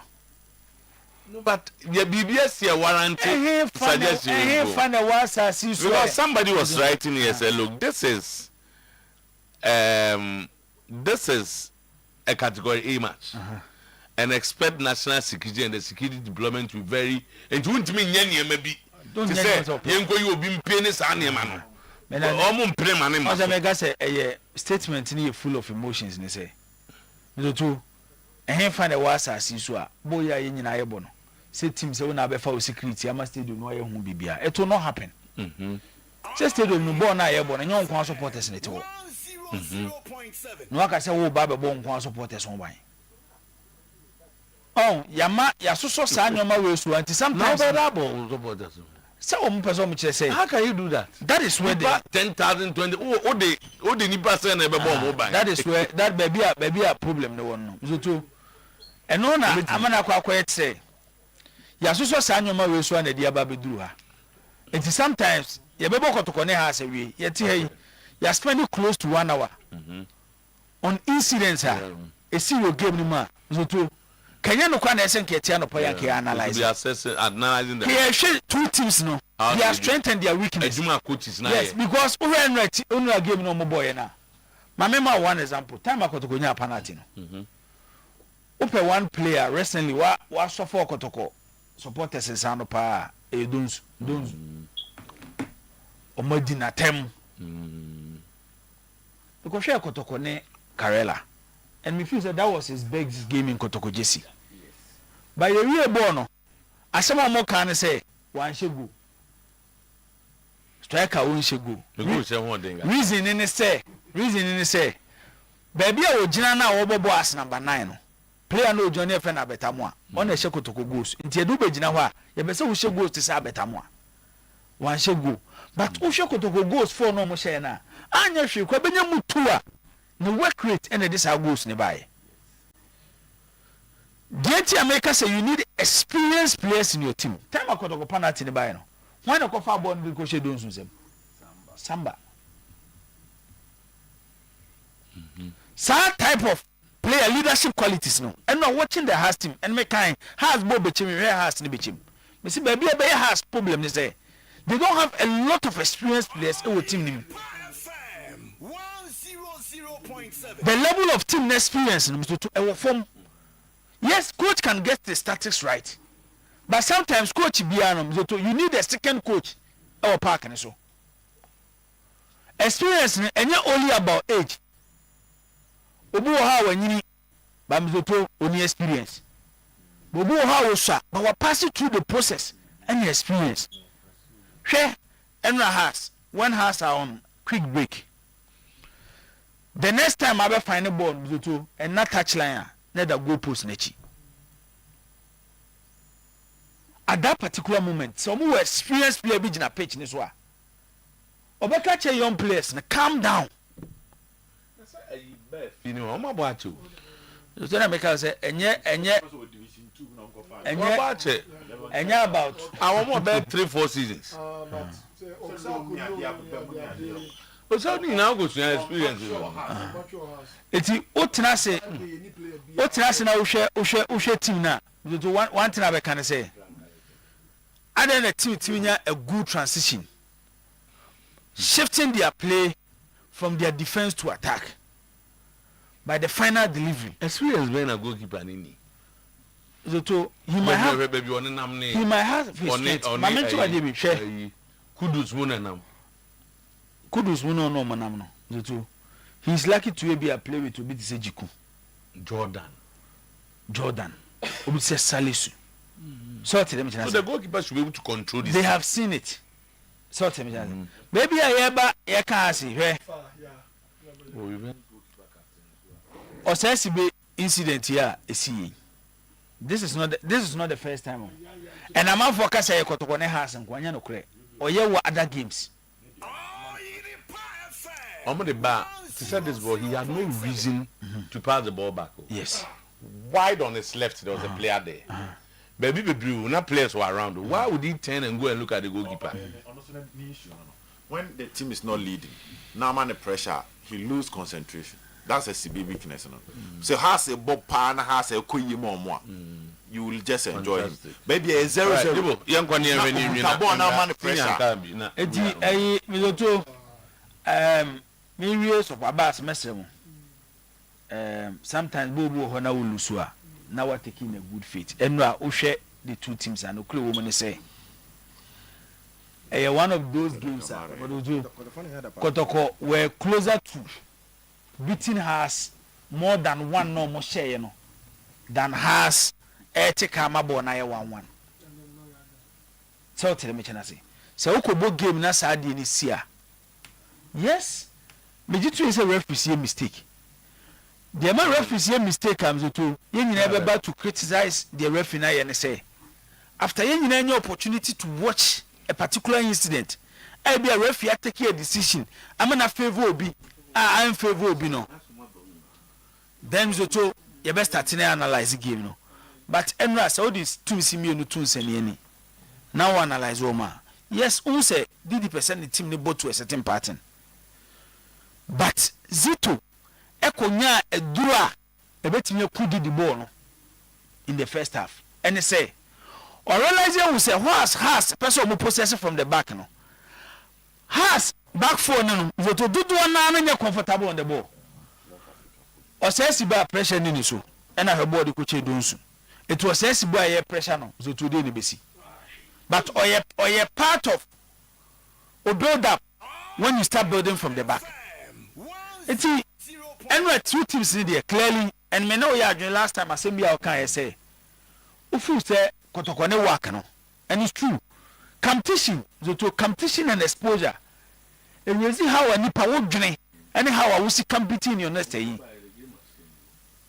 say uko hu bibi ade na obo hunu zoto esesa ekwa ofa so dwene enen yempo say uko Africa na ukobo na oba.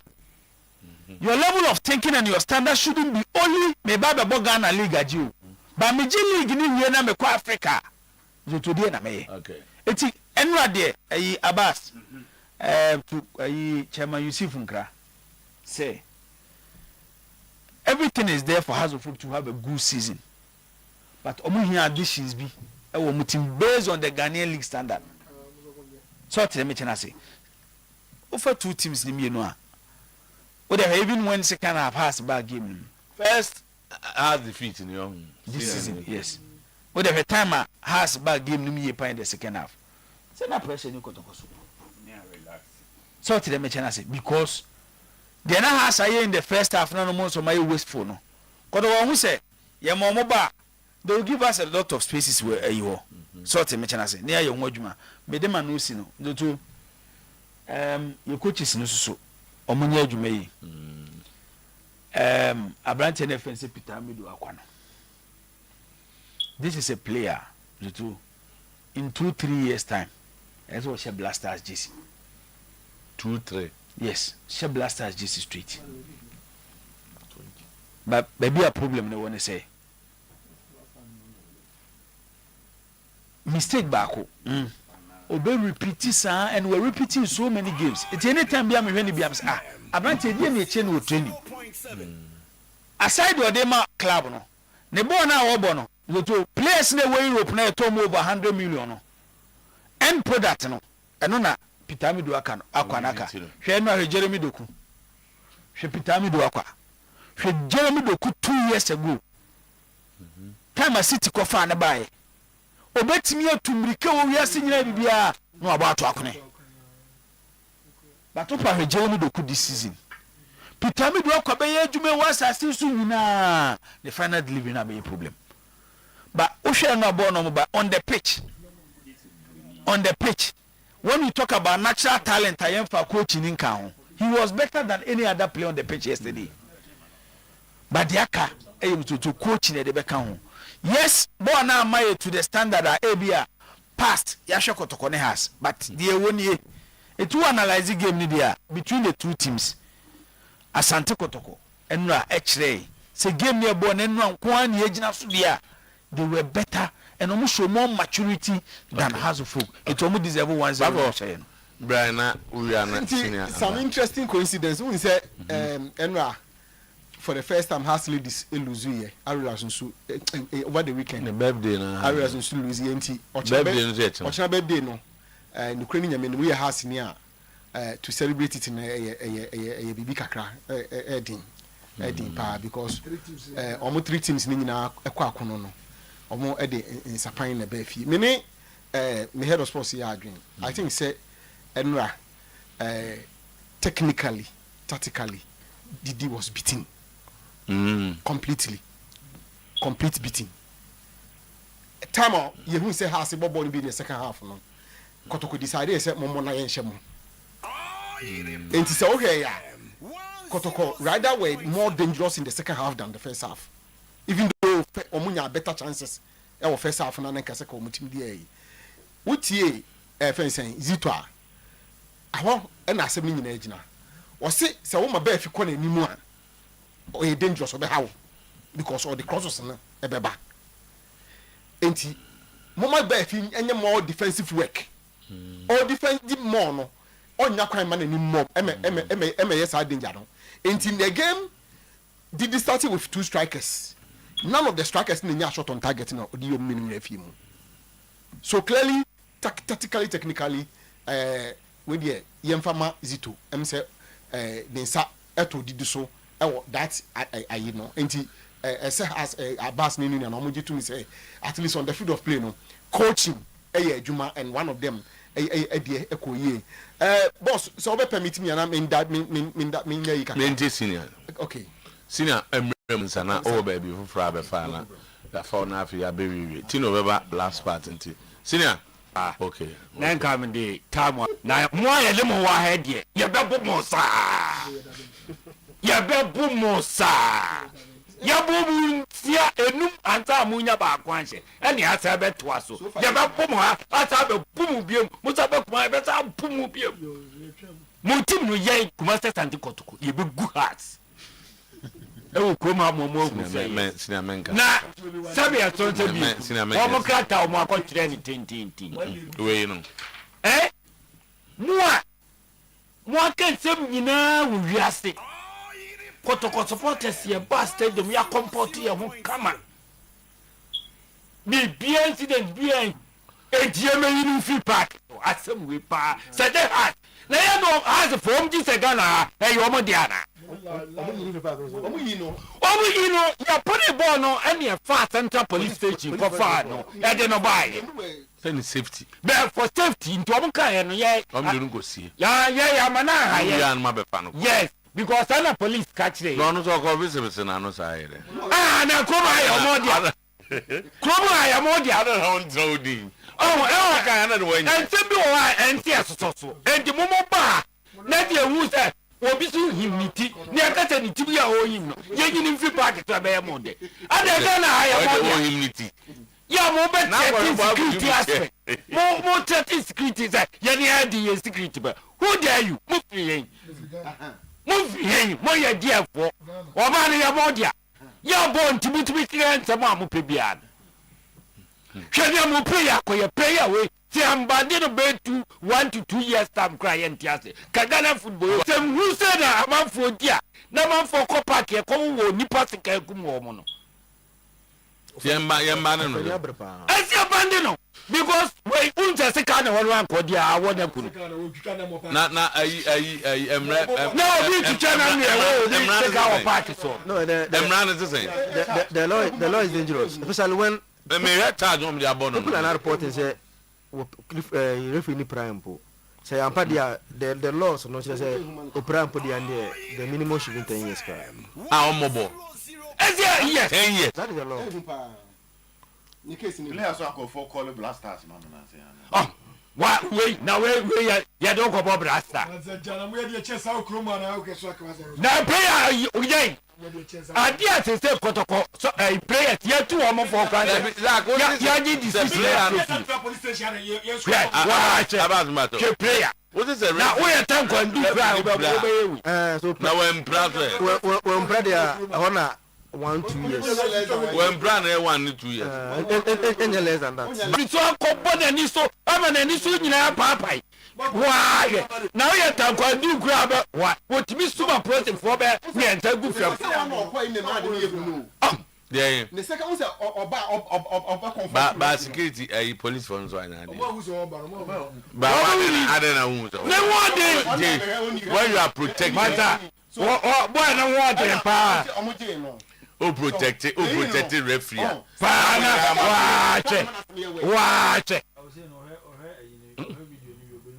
I won't say me don't do ebufu me don't do why no want them pa ye jadu ko be kum referee fine player now all player wey you I'm looking at security project for na project for next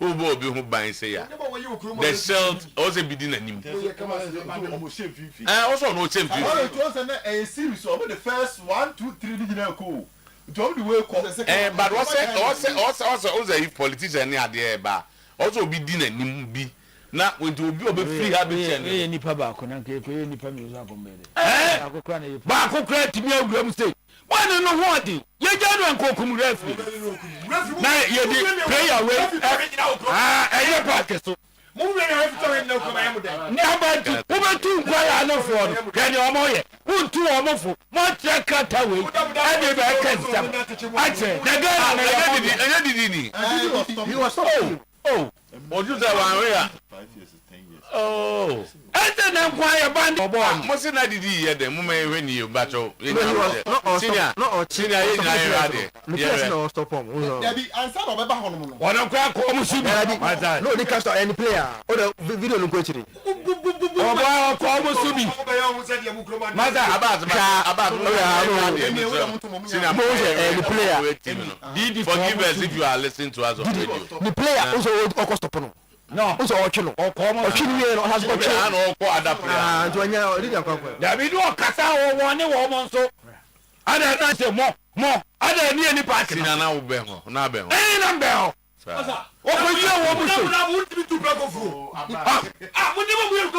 modi ene ho apa eje bandi no by 5 years na obobo obiema ka demonstration kumata sande koto kwete oyede omo ma no bobo obiemu a demonstration be ye ne Ghana because ye entertain set you know eno na ma supporters no so ye bia na ye di ni pakumu aba statement no mo Friday no when am na mo ye no but you as a professional player na mo sa ko kire enyama we o player ye enyama we na sa ko kire we ya na be so kire say Ghana ya mo dia Ghana football ya mo dia other player no so onusu kobia na we no onusu kobi na wo che no ka Mr. Otuo ball na ye ball intense na nsen ka Mr. Otuo ball na ye ball si ye beka no kure pa ye share ball na se no referee foul makumako 1 2 3 4 5 11 against Kotoko first half atani ye nya ba ka within 3 minutes time Peter Bidu amoka na se ya kona nso nya bobi odimirika kofa macho makra see the body siko woso no eto eyi efemo half defender mata mi janto ya ne eyi kura ya nkosin eyi ne ye complete foul ye che bonus e won ye unsa referee no okuta na je ma heart this is no one chebo ni bi bafo foul to ma kuma ko 11 against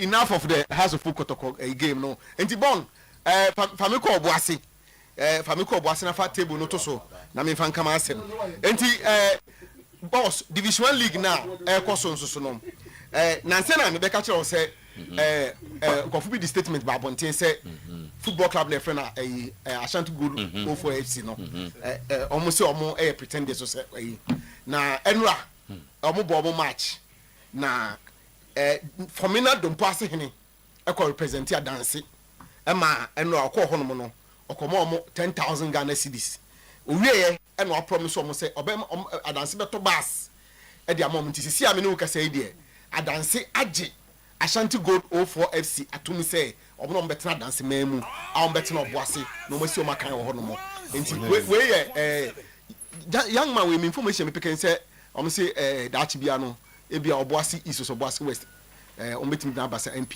but omo fa na video no man bon fa na video no e bre me e ma me aha enti I don't pass him from na don't pass him enra bra na oji aye Ashanti Gold O4FC atum ade o mabam se sisi de o ajo matem se o maba abetena oboase dance me mu say isi no bobo kura abetena ho majo phone infrio o munyi phone infrio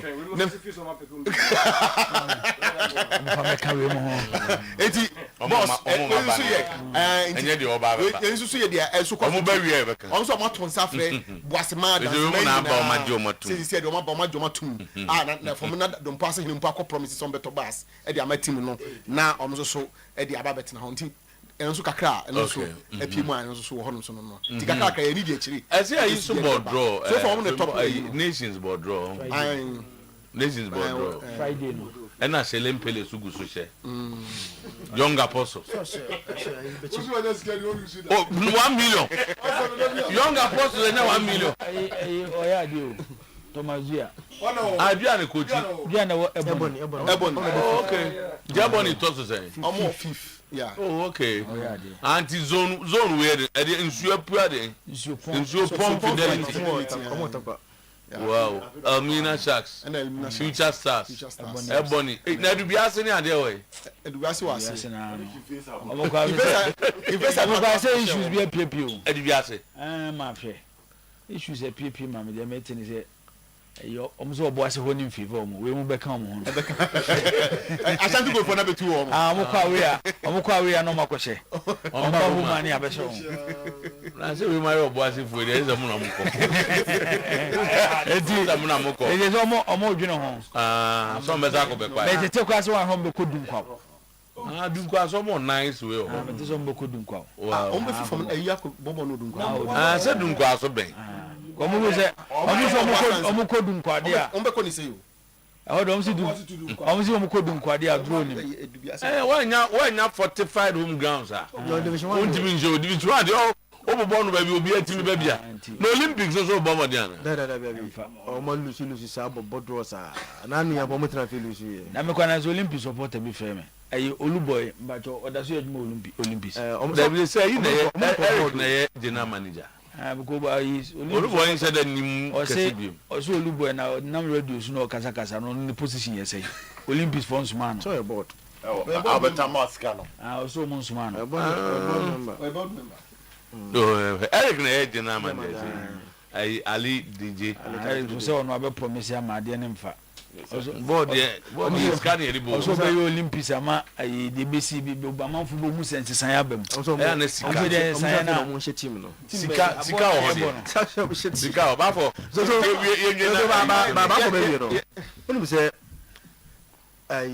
yem players eko national team camp abra any players eko obia ajunu nko so Black Stars official list they are going but Ghana don't know the squad and only omo report watch na ni yayi e fa ni say me dey two players etuoko nkroma ene omo ko e fa say osu no ene na yisu na only keeper na sorry only the hard this same guys efi deems it unfit say Kevin Nkumano are not good enough to play under 20. Under 20, drop on.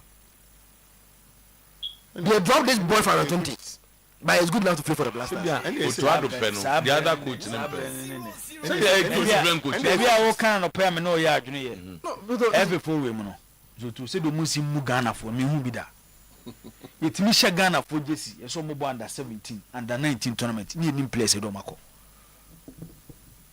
National team. Na Brazil so we be name national team squad national television also mu name ma Brazil for nyina ate players our from national team no mo dia because team no e your mind dia Otuado ye de Ghana sika ne tuaoka owura katokra kusa ukọ Blasters camp na age pay dem a ene obotom sika wu e Ghana sika national team ye de ahyem nsase mo hweso nyamo dia enya first time e sini o basi ye nin course na Ghana no da bia meka say the Black Stars e den da bia akomuka den no waka ana wadwo I say it means a day to the game especially games you born away upa chekwe ba Ghana no voto asemusia ni aye di bibi wesi ya na de akokata de esi enu aso any 3 days na de esi enu aso o ma start eko omo ko ba ti ni place o de bo se we ya kan mama for ensum emo 5 pm Japan mo de aba beto mo ya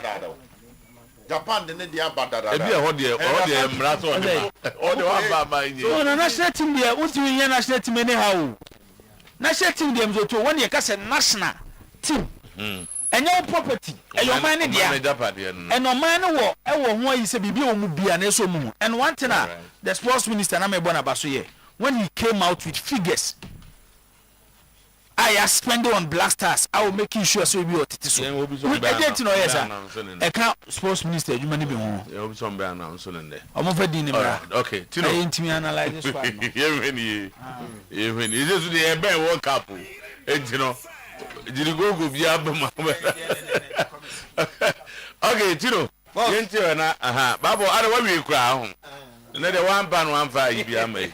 Yeah, me tell pa. Okay, your boss and young woman tattles na fei men ka tie for say na show no ye fully parking tino o se de we hwa na fei anyama ekoyie edini ye Isaac Button woni Japan company fen say be forward na ye adwuma be forward no manya gidie wonum nom se da bi ka na ye free Japan eye papa Japan ka se de he utop petro kakra bi pe etimi nom etimi ko chichi ne benche ye Ghana fo pe anu nti ewiase nyina no Ghana de yo ene enu di dwuma to wa wo hwem TV so cars no na de TV so number na guase no fa banten sisi a wo krama wo bretie bi pe no akra na aba ne bo no so adafom kama woni akiri kuma sita na so abi akokwan so wo ye free and Sabia school junction so ape agrike ene wo hwem before so be drag ke no obo hu se ene adan bi adantie bi so no mo efie na nim no ana edai cars no ene sisi on won trafie no ene oni fie na chi oni dia na safie no nim pepepepepepe obo san soundboard no so ho na ba hunu total voice no aba na mrante no the boy Juma enyam fa so ba fie no Toyota Noah Toyota Center Vit Beta Honda Step Wagon ebia won pair no Europe American any Germany casa ni nyina no ye ba krabi dia ma wo e betia bi mesi kuma se tana so na chese ene agrikanie na Isaac Boatin ensunie Igbo 20 motos number ni hia frɛ no na fa ho hyem na bɛboa wo 0249 849 972 0249 849 972 number C Francesia na busia krawo de na enubo nya bre na abra na wo so nya bidi bo adwuma wonya bia dam ama nipa so obre nipa so yome Lover Groups of Company wasimenka wo se eneyi wo ma fie azetra ye de ebra wo ma force papa bi TV refrigerator washing machine no na fe wo se ka wo se uptown foods no ne nsa na adwuma bi no watete aduane ne so enu ti bomodim na no pa wie ye so do fu bi nsa woni nwura ho deda wo kama ni nyina ne se kuma se de wo ba hu no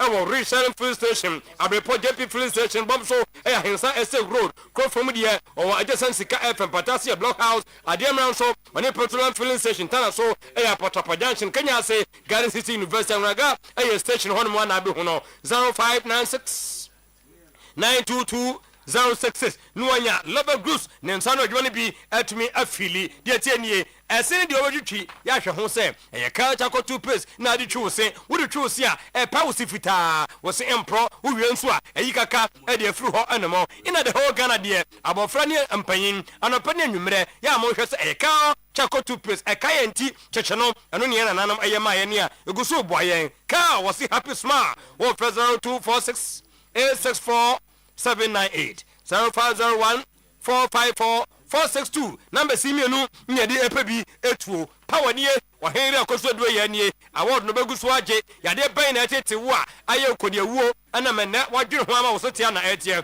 yenko feyase uduru wa be wo sabuzuntu road ado ya junction takwade de woni anaji estate ahantama bank no ana eben wo bomodin eduru akra so a kwabenya nie ACP road power bar stop ni nyina no eye also fibro kidney stone SK de ba liver k de ba jirikajire heba mesha and capsules na fei ya tu hepatitis na se ade ama 0244 544 422 0200 38 31 number simienu yamfa nkɔhwɛ henra koso do ya aduro ne ba akopɛ unsa bi ho ade ya me dano no na nkobetuma tu mfutu agumani so aduro na esawe wasi da be me party ti bia me special that specialize ewo ya de fence osa ho osa na yi obi a abusua obonsa aduane dia ye den tidane den na wontimi ni di no na no so tia na etie kofo hunu a yesi ade bi ana aye no na so normal osa ena odwene ho na ode bibini to ma plus e de ba ye wo osa no koye na e ka cho se ya hwehwem gastric wode na duodenal esophagus wode na peptic ulcer stomach pains stomach gas indigestion wode ba kopɛ bibini to ma plus awie bowra ashtown bowsa the beauty pharmacy ba ko ahye ho enkanfo mo hwɛ mu TV no so momodem na mko wuram okashi the beauty pharmacy ba ko hye ho ebia no na madum ne ntwo no ha na mu a bra promise heba anso benya bi etimi ato 0558 055894 0541 337 816 nwanya bibini toma plus franco nie abasobono momo ne gboza ni nyina ne se ade na waye no abusua nya ne no hye ase ne na nkofo bi bam official ase ache wo so give you up a 40% discount ade bia wo to afri franco wie ye into what you see na ohia nyama bi te sa Nokia phone Samsung iPhone Smart TV 32 to 100 inch washing machine microwave blender CCTV camera punching monitor video anytime anywhere me kan sa na maka so generator kran so ye de bia betwim blenders so ye de aba ni nyina so obekọ ajaba jewelry kobatan ba ko ho adum challenge bishop adum old melcon kofo clinic new kajetia ho nyina no oba enjoy 40% discount off e wonyema mbobo so yi number ni nie 0245 316969 0245 316969 Rosters Roofing was here some mechanic theatre wa and Kasama and Kasa on Wanche. Nina ne say, Sidi na peke, dollar no jabby ojina, 129, 129, 1 to America. fa konya su na bow dan so bonya yimu nsu ne beguso atoto enua na de good dan so dada no enu sa won fan chance ngogo so no na ni na frofro enu ntum pese bezi sa wo kwa wo say Rosters Roofing mu ni agematum san chance ne freba ko bi aluminium product wo wie pa alozinc san chance ne hoden wonsonsuo wonso awie wo say fita de empo me kana sa nationwide open so call enjoy 25% discount off or what free so 0501 453 869 0544 338-042 no nya Rosters Roofing adwani ba kopɛ wo ye police ni nyame ayɛ na dom etua ne kabo so me na nso adura ne nananom de ma no wontimi ntontwene se wo di police nti won fa nka ho ɛno ne fɛn sɛ sharp imbus ɛbra covid ba ye Ghana for bo na ba so ɛnɛ Dr. Samia Atia says so COVID ne die eni ho na nso bo hu ne yade bi na obetwem paw ne nyina nso system no ayɛ gove enya gove nti no na me sɛ wo sɛ de be diabetes emehawo ulcer cancer hypertension UTI candidiasis body pain menstrual problems ne nyina no aduane so wo ntimi ntibi ni a mo aduro nya ba kopanya duro bia Pulse near draw sharp imbus and only dear and that's what Bogram Herbal Shop, Pharmaceutical Shop, Hoinano, Assembly Albert 0246 20 84 96 0261 388 149. No, your pulse near draw sharp imbus will be no to me. I use so. Meme dear medical culture say, President no, what Jan and us watch and into Winim Noa, and so can you him, net, no better church and watch war, Ghana Denta, or more future yet, Dumanunti, imagine at home, you will happen food and board, Aginatum, Sir President Chaco, and a President Herbal 2%, no, with the truth here, and Pausifita. President, every small matters, Moson Kedia, Honey Diasica Cotua, Bonyebe Dre, or Mabusia, Nadia Rum, Najumana Conkai, savings, current, fixed deposit, Susu accounts, special joint, Nina Kiddy accounts, Nina, loans, also dear, microfinancial loan, salary loan, agricultural loan, business loan, Nina, young carton swago, go Jachukofu, trader, a Henamacobe, do not say a Biaqua, a Tonsubo Crow, a Pucho Jamazim, a Fiacobi, a Binchi market, and 0508 642705 0508 642705 Minfa Minunye now boss play and wrap up Mamudia a Philotimo Industries and ye Philo Milk and de papa na wonu mo anya de dekeke ni nyina ne se protein calcium vitamins and ebeni pediano system no be strong nti no wo hia immune no se be strong wo drink no Philo Milk ano na abenom mesi aboa for good ages ni nyina ne se wonya bidu otum conflisim garosokinsim ene ni nyina whiskey mu a wona ukono your wheat vanilla apple strawberry 0599 90097 0207 939-968 Nuanya Philomon etimi anom school ni die nyina yekowie ewo Anglican University College and Technology kumase ene nkranza courses ni kama fa hoji mfresesi opeso general certificate education HND mature entry foreign students we number no 0501 358568 0505 091054 no school Anglican University College Technology Kumase and Nkranza mekane sadia na tese university we ekona nim ti kobomodem na koto as ball player ya dan for bi wo edin birthday news for na bade bon penye friend no on din no bon wa hwedi na ko Denisado obrekum we free coffee environment but news for na news for na Asempa miracle entry bon Asempa so ene no for Asempa premona to sade na chese Asempa miracle yes ene no for birthday Oyerepa FM unye